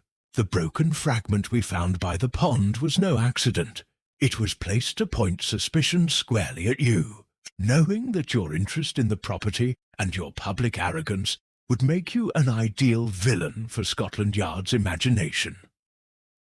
Musgrave gave a curt, almost grudging nod. "I thought it odd," he muttered, "when a pair of my old riding boots disappeared from the tack-room." "Exactly," Holmes said. "Misdirection at its most elegant. Mechanical phantoms to draw attention to the supernatural. False boot prints to draw attention to the neighbour. Meanwhile, the true culprit moved through the tower unseen, opening walls that had not felt human hands since the time of James II. The motive revealed Holmes turned back to Miss Vale. "But why? What did you hope to find below? Not mere gold, I think." "No, Miss Vale. Your cousin's letters gave you the clue, did they not? In your office on the pen rest, I found the same distinctive wax as that sealing a letter in the coffer, a letter referring obliquely to the reliquary beneath the widow's watch. You recognized what others overlooked, that the tower, originally part of a Tudor estate, was rumoured to have sheltered a recusant chapel during the religious upheavals of the 17th century. Relics, gold, documents, hidden away when persecution swept the land. You intended to find and claim them for yourself." For the first time Miss Vale spoke, not with denial, but with bitter clarity. And why should they lie forgotten while she glanced coldly at Mrs. Whitcomb, sits on them like a brooding hen? They belong to no one now. Holmes inclined his head. An argument some might entertain, but the law and I prefer different arithmetic. The final flourish Holmes drew himself up, his eyes sweeping the room. Thus the phantom is explained. The mechanism was Firth's craft, the design Miss Vale's intellect, the misdirection Musgrave's unwitting contribution. The second incident was her attempt to finish what Firth had begun. And last night, the trap I set in the tower, reversing her own wire, caught her returning to do just that. He paused. Then, in a quieter tone, "The phantom of the widow's tower was never a ghost. It was a wire, a woman's ambition, and London's tendency to prefer legends over facts." There was silence. The servants looked upon Miss Vale as though seeing her for the first time. Mrs. Whitcomb sat rigid, pale with disbelief and pain. Barrington cleared his throat loudly, eager to reclaim authority. "Well," he blustered, "we'll have her conveyed to London at once. Charges of fraud, assault, trespass. Why, this will be in all the papers." Miss Vale's calm returned. "You're clever, Mr. Holmes," she said quietly, "but you didn't find what's beneath." Holmes smiled faintly. "No, Miss Vale, we shall find it, under the eyes of the law." Holmes alone later that morning, after the commotion had subsided and Miss Vale had been taken away, I found Holmes alone at the tower's base. The flagstone he had mentioned lay aside, and beneath it yawned a narrow stone stair, descending into darkness. He stood at the threshold, lantern in hand, peering downward. "Are you going down?" I asked. "In due course," he said. "But for now the phantom is laid to rest. What lies beneath is archaeology, not deduction, and archaeology can wait until after breakfast." He straightened, and for a moment his expression softened with something like satisfaction. Not triumph exactly, but the quiet pleasure of a mind that has seen every cog turn precisely as it expected. "Watson," he said, "oh, there is nothing so dangerous as a clever woman who believes she has been overlooked. Lydia Vale nearly played the perfect hand. But nearly," he added, "is my business." Chapter 6. The aftermath it has been my lot, in those years privileged by friendship with Sherlock Holmes, to witness many dramas whose last act was played not amidst trumpet blare and cheering throngs, but in hush and lamplight, with the dust settling tenderly upon the scene and the players, guilty and innocent alike, made suddenly small by the simple arithmetic of consequences. So it proved at the widow's tower. The phantoms were dispelled, the wires cut, and the very stones, long mute, were made to speak with the sober tongue of history. By arrangement with Inspector Barrington, who was keen to drape the denouement in the respectable curtains of official procedure, Holmes and I descended that noon by the narrow stair concealed beneath the flagstone. A mason, summoned at dawn, had removed 2 courses of stone at the inner wall to widen the aperture. A stable lantern hung above the mouth, its light throwing a wavering brass upon the first steps. The air breathed upward cool and faintly sweet, with that resinous scent of old oak lingering in close places, and below it the grey, clean odour of stone that has kept company with silence for a very long time. Holmes went first, his lantern steady, the set of his shoulders telling me he had already arranged the descent in his mind, and was simply asking his limbs to conform. I followed, counting the steps by habit. 15, then a short landing, then 7 more, and found myself in a small chamber no larger than Mrs. Hudson's pantry. Its barrelled ceiling was of ancient brick, the floor beaten earth, and to our right, sunk in the thickness of the wall, lay a low arched recess, secured with a timber door, blackened by age. Holmes set his lantern on the ground, knelt, and tried the iron ring that served as a handle. It resisted, less from rust than from a pride in its long secrecy, then yielded with a reluctant groan. Within, arranged with touching care upon a plank shelf, we saw what Miss Lydia Vale had wagered her liberty to possess. "Ah," said Holmes very softly, "there is our reliquary. It was not treasure in the vulgar sense. There were no caskets spilling doubloons, no jewels that would make a duchess blink. Rather there lay, first, a small chest of dark wood, bound with thin iron straps. The metal worked delicately with a cross, and the letters INRI. Beside it a narrow wallet of vellum filled with folded papers, and beyond these, wrapped in once fine linen now yellowed to the hue of old cream, a bundle whose dimensions suggested a book rather than any glittering prize. Holmes touched nothing until we had examined the dust, its uniformity, its clockwork drift along the shelf's lip, and here and there the minute disruption of a settling flake. Untouched for centuries, he said. Miss Vale had not yet found this place. He opened the chest first. Within, swaddled in cloth, lay a chalice of simple workmanship, its bowl shallow, its stem plain, the silver dark with age, a pattern to match, and wrapped apart, a small crucifix carved in pear wood, the figure delicately wrought and stained by the press of pious fingers. The austerity of the things made them more eloquent. I confess that I removed my hat. Holmes next unbound the vellum wallet. The outermost sheets were deeds and tithing accounts in a clerkly hand. Beneath them, in bolder script and shyer ink, were letters, Latin for the most part, some English, whose contents, hastily scanned, told the outline of a familiar tragedy. In those years when the weather of the realm changed often and sharply between Rome and Canterbury, the owners of the old house had harboured a priest. The tower chamber above had served as a discreet oratory, and when the times grew ill for such kindness, the sacred vessels and a few books had been hidden in this little sanctuary against raids. One letter, dated in the 30th year of the 17th century, alluded to the widow who keeps watch, a phrase that had curdled into legend and given the tower its gloomy title. History, I reflected, is very like a game of Chinese whispers.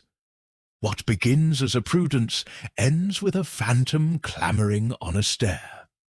The hidden chamber Holmes crossed to the eastern wall of the drawing-room and tapped the panelling with his knuckles. The key, he said, was hidden where the plan indicated, but where no one had looked in centuries.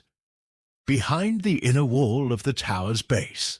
Last night, while the household chased false musgraves, I examined the pond once more. There, beneath the lip of the culvert, I found a secondary wire, cut hastily during Miss Vale's final attempt to open the door from within. Following it back along the wall, I discovered a narrow aperture concealed beneath a flagstone. This morning I removed the stone. He reached into his coat and withdrew a small, mud-streaked object, an iron ring, crusted with centuries of grime. "This ring," he said, "operates a hidden latch in the masonry. It releases a section of the tower's foundation to reveal a flight of steps leading downward." The room stirred audibly. Miss Vale's composure flickered for the first time. A faint tightening at the corner of her mouth betrayed her. Holmes's eyes met hers. "You did not have time to find it, Miss Vale. Your staged haunting bought you nights, but not enough. The role of Musgrave." Sir Reginald Musgrave, Holmes continued, turning toward the baronet, was, as I suspected, an unwitting scapegoat. Miss Vale acquired an old pair of your boots, likely through your groom, and cut the heel to match the prints she intended to leave. The broken fragment we found by the pond was no accident. It was placed to point suspicion squarely at you, knowing that your interest in the property and your public arrogance would make you an ideal villain for Scotland Yard's imagination. Musgrave gave a curt, almost grudging nod. I thought it odd, he muttered, when a pair of my old riding boots disappeared from the tack-room. Exactly, Holmes said. Misdirection at its most elegant. Mechanical phantoms to draw attention to the supernatural. False boot prints to draw attention to the neighbour. Meanwhile, the true culprit moved through the tower unseen, opening walls that had not felt human hands since the time of James II. The motive revealed Holmes turned back to Miss Vale. But why? What did you hope to find below? Not mere gold, I think. No, Miss Vale. Your cousin's letters gave you the clue, did they not? In your office on the pen rest, I found the same distinctive wax as that sealing a letter in the coffer. A letter referring obliquely to the reliquary beneath the widow's watch. You recognized what others overlooked, that the tower, originally part of a Tudor estate, was rumoured to have sheltered a recusant chapel during the religious upheavals of the 17th century. Relics, gold, documents, hidden away when persecution swept the land. You intended to find and claim them for yourself. For the first time Miss Vale spoke, not with denial, but with bitter clarity. And why should they lie forgotten while she glanced coldly at Mrs. Whitcomb, sits on them like a brooding hen? They belong to no one now. Holmes inclined his head. An argument some might entertain, but the law and I prefer different arithmetic. The final flourish Holmes drew himself up, his eyes sweeping the room. Thus the phantom is explained. The mechanism was Firth's craft, the design Miss Vale's intellect, the misdirection Musgrave's unwitting contribution. The second incident was her attempt to finish what Firth had begun. And last night, the trap I set in the tower, reversing her own wire, caught her returning to do just that. He paused. Then, in a quieter tone, the phantom of the widow's tower was never a ghost. It was a wire, a woman's ambition, and London's tendency to prefer legends over facts. There was silence. The servants looked upon Miss Vale as though seeing her for the first time. Mrs. Whitcomb sat rigid, pale with disbelief and pain. Barrington cleared his throat loudly, eager to reclaim authority. "Well," he blustered, "we'll have her conveyed to London at once. Charges of fraud, assault, trespass. Why, this will be in all the papers." Miss Vale's calm returned.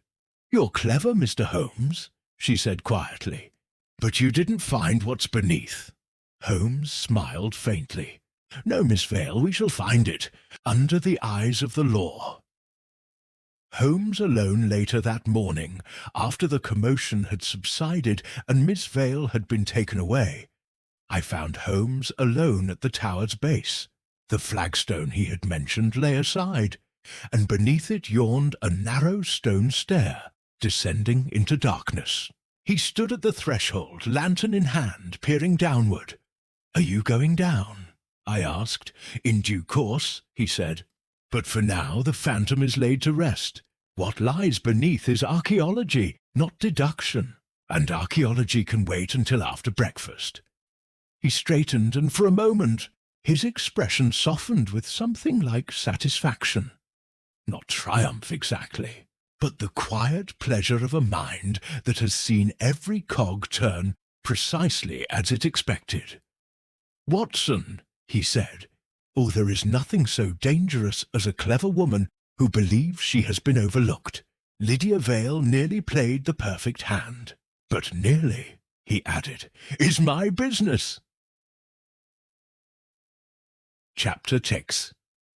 The aftermath it has been my lot, in those years privileged by friendship with Sherlock Holmes, to witness many dramas whose last act was played not amidst trumpet blare and cheering throngs, but in hush and lamplight, with the dust settling tenderly upon the scene and the players, guilty and innocent alike, made suddenly small by the simple arithmetic of consequences. So it proved at the Widow's Tower. The phantoms were dispelled, the wires cut, and the very stones, long mute, were made to speak with the sober tongue of history. By arrangement with Inspector Barrington, who was keen to drape the denouement in the respectable curtains of official procedure, Holmes and I descended that noon by the narrow stair concealed beneath the flagstone. A mason, summoned at dawn, had removed 2 courses of stone at the inner wall to widen the aperture. A stable lantern hung above the mouth, its light throwing a wavering brass upon the first steps. The air breathed upward cool and faintly sweet, with that resinous scent of old oak lingering in close places, and below it the grey, clean odour of stone that has kept company with silence for a very long time. Holmes went first, his lantern steady, the set of his shoulders telling me he had already arranged the descent in his mind, and was simply asking his limbs to conform. I followed, counting the steps by habit. 15, then a short landing, then 7 more, and found myself in a small chamber no larger than Mrs. Hudson's pantry. Its barrelled ceiling was of ancient brick, the floor beaten earth, and to our right, sunk in the thickness of the wall, lay a low arched recess, secured with a timber door, blackened by age. Holmes set his lantern on the ground, knelt, and tried the iron ring that served as a handle. It resisted, less from rust than from a pride in its long secrecy, then yielded with a reluctant groan. Within, arranged with touching care upon a plank shelf, we saw what Miss Lydia Vale had wagered her liberty to possess. "Ah," said Holmes very softly, "there is our reliquary." It was not treasure in the vulgar sense. There were no caskets spilling doubloons, no jewels that would make a duchess blink. Rather there lay, first, a small chest of dark wood, bound with thin iron straps. The metal worked delicately with a cross, and the letters INRI. Beside it a narrow wallet of vellum filled with folded papers, and beyond these, wrapped in once fine linen now yellowed to the hue of old cream, a bundle whose dimensions suggested a book rather than any glittering prize. Holmes touched nothing until we had examined the dust, its uniformity, its clockwork drift along the shelf's lip, and here and there the minute disruption of a settling flake. Untouched for centuries, he said. Miss Vale had not yet found this place. He opened the chest first. Within, swaddled in cloth, lay a chalice of simple workmanship, its bowl shallow, its stem plain, the silver dark with age, a pattern to match, and wrapped apart, a small crucifix carved in pear wood, the figure delicately wrought and stained by the press of pious fingers.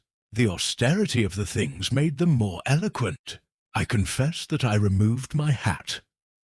Holmes next unbound the vellum wallet. The outermost sheets were deeds and tithing accounts in a clerkly hand. Beneath them, in bolder script and shyer ink, were letters, Latin for the most part, some English, whose contents, hastily scanned, told the outline of a familiar tragedy. In those years when the weather of the realm changed often and sharply between Rome and Canterbury, the owners of the old house had harboured a priest. The tower chamber above had served as a discreet oratory, and when the times grew ill for such kindness, The sacred vessels and a few books had been hidden in this little sanctuary against raids. One letter, dated in the 30th year of the 17th century, alluded to the widow who keeps watch, a phrase that had curdled into legend and given the tower its gloomy title. History, I reflected, is very like a game of Chinese whispers. What begins as a prudence ends with a phantom clamouring on a stair. "And the book," said Holmes, lifting the last bundle with a tenderness I have seen him reserve for Stradivari and slow truths. He unwrapped the linen to reveal a small quarto bound in calf. The gilding on its spine long fled. Upon the fly-leaf, in a hand at once bold and elegantly taut, was written Missale Romanum, 1604, and beneath, in fainter ink, a note in English.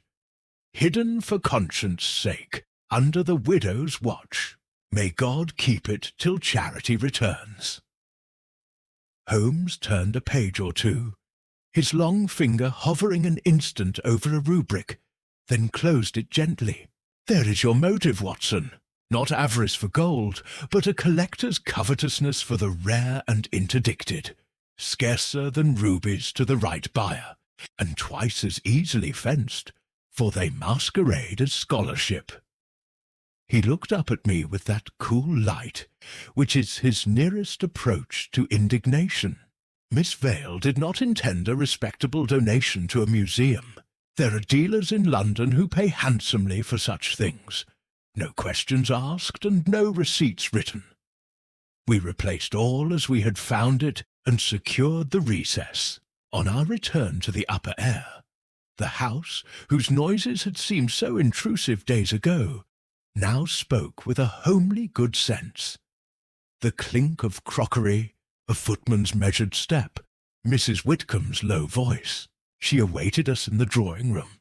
Inspector Barrington, his official crest somewhat restored by the prospect of inventory and custody, stood near the window consulting a notebook with prodigious application. Holmes laid the matter before them plainly. The chamber is found. Its contents are ecclesiastical and historical rather than pecuniary. A chalice, a paten, a crucifix, a missal, and certain papers. Their value in the market may be considerable. Their value as relics of conscience is greater. I advise, madam, that you place them for the present in the care of the authorities. Inspector Barrington will ensure their safe transfer, and, in due course, that you consult the British Museum regarding proper preservation and display." Barrington swelled. "Quite so. I shall see them lodged with the magistrate until title is determined. There may be claims." "There usually are," said Holmes mildly, "but the law will manage its own labyrinth. What concerns us here is that the house be restored to its peace." Mrs. Whitcomb, who had listened with parted lips and wet eyes, rose and took Holmes's hand with a fervour that briefly disconcerted even him. "Mr. Holmes," she said, "I cannot repay you. You have saved my home, my reason, indeed, perhaps my life." "My dear madam," he returned with a little bow, "I have merely asked a door to answer when politely spoken to. It is the house that saved itself by being honest." The afternoon proceeded with that particular bustle which accompanies the reassertion of law after excitement. A constable rode to the magistrate. Another fetched a parish clergyman whom Mrs. Whitcomb desired to consult before anything was moved. Sir Reginald Musgrave, who had hovered at a distance with the resentful yet fascinated air of a man declining to admit how narrowly he escaped ridicule in the papers, approached Holmes with compelled courtesy. "You have my thanks," he said, chewing the words. "These last days have made me look the fool." "Not a difficult part for any of us, Sir Reginald," Holmes returned, with a dry civility which the baronet either did not hear or chose not to resent. "I advise you to alter the habits of your grooms. Old boots should be burned rather than left handy to the ambitions of others. Musgrave coloured, bowed, and retreated. As for Miss Lydia Vale, she was conveyed to London in the custody of 2 officers before the lamps were lit. I watched her step into the carriage with the quiet dignity which had marked her in everything save this unhappy enterprise. She turned once at the door. Her gaze found Mrs. Whitcomb, and for an instant there passed between mistress and secretary a look not of hatred, but of stern arithmetic. One woman had counted cost more acutely than the other. Whether pity stirred in Lydia Vale I cannot say. There was pride in her to the last. Holmes stood hat in hand, and met her eyes without triumph. "You played adroitly, Miss Vale," said he. "I shall hope that same precision will one day serve a better cause." Her lip curved, not quite into a smile. "Precision is rarely welcome in the causes that interest the world, Mr. Holmes." And with that epigram she was gone. It is not my habit to dog the heels of justice once my friend's share is concluded. Yet I learned by channels open to any physician in London that Jonas Firth, the mechanist, turned King's evidence with alacrity when the full weight of the law's vocabulary was placed before him. He received a short term for his part in the fraud, and was later seen plying a humbler trade, mending lanterns in Lambeth. Miss Vale, whose offence mixed artifice with assault, stood her trial with composure, spoke little, and accepted a sentence whose severity was mitigated by Mrs. Whitcomb's intercession. Our client, whose Christianity was of that older sort which recalls mercy as a duty, petitioned for clemency, and the court, which is no stranger to the influence of a respected name, obliged in measure. Whether Miss Vale misused that clemency thereafter is unknown to me. I'm content to hope she did not. There remained the quieter reckonings. Inspector Barrington departed with his convoy of relics, staunch in the belief that the affair had been admirably conducted under his supervision. I will not quarrel with a fiction that leaves a man happier and no one poorer. Sir Reginald Musgrave, in a fit of penitence or calculation, wrote a letter of apology to Mrs. Whitcomb, and withdrew all offers for the Tower property, the latter act offering more balm to her spirit than the former. As for the servants, the fever of superstition runs hot, and then, like all fevers, breaks. By the 3rd morning the kitchen maids laughed again, and Elsie Turner reclaimed her courage with an admirable stubbornness, declaring that if any lady wished to walk the Tower henceforth, she should do so at a decent hour with a mop. It was 2 evenings later that Holmes and I sat again at Baker Street, the case closed in the ledgers of the yard, and, in my own mind, only now acquiring the shape of a narrative I might offer to the public when discretion permitted. The fog, never far from our windows, frothed softly against the panes. A coal fire made its persuasive argument to comfort, and my friend, in the deep hollows of his chair, blew those slow, contemplative wreaths of smoke which are his way of playing counterpoint to thought. "You are dissatisfied, Holmes," I ventured, for there was in his face a certain abstraction that does not signify perplexity so much as a mind worrying a metaphysical bone. "Dissatisfied? No," he smiled without warmth. "There is no more to be done, and what was done cleanly. But the case leaves a taste, which is," he considered, "the taste of modern London laid over old England. Wire over stone, misdirection over legend. Miss Vale was not a monster, Watson. She was a mind trained to precision and denied scope. Give such a mind a tower full of stories and a drawer full of keys, and you will have either a librarian or a criminal mechanist. The difference is sometimes an accident of circumstance." "You pity her?" I reserve pity for those who could not choose, he said shortly. She chose. She wounded your conscience more than she burned her arm.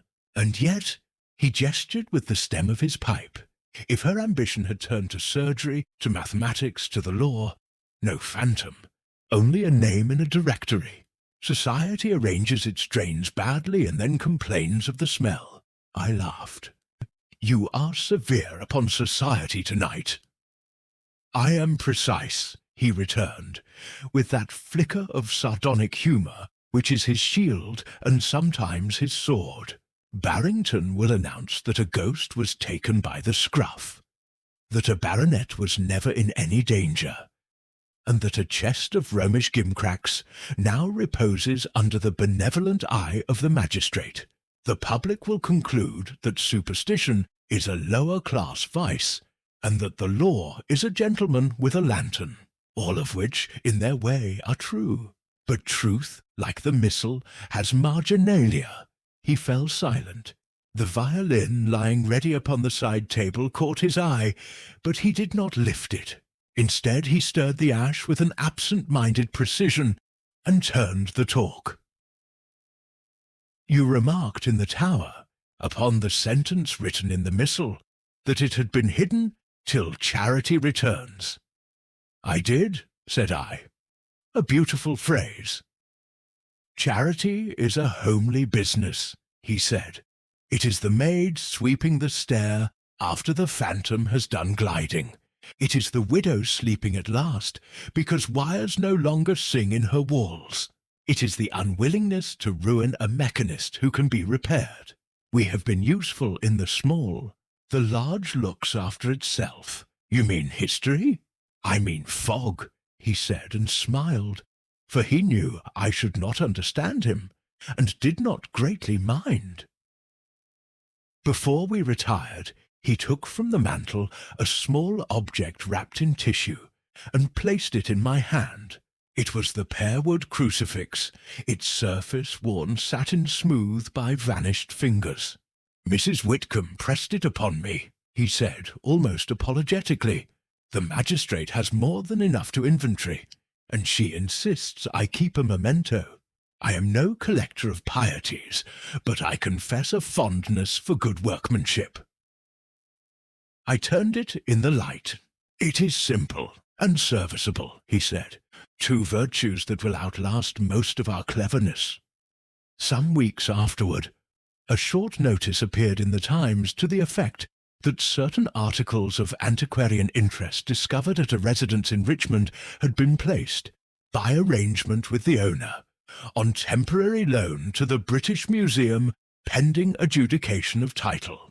Another brief paragraph noted that Miss Lydia Vale had been received into the care of relatives in the north upon her release, and that she intended to live quietly. Of Jonas Firth there was no mention.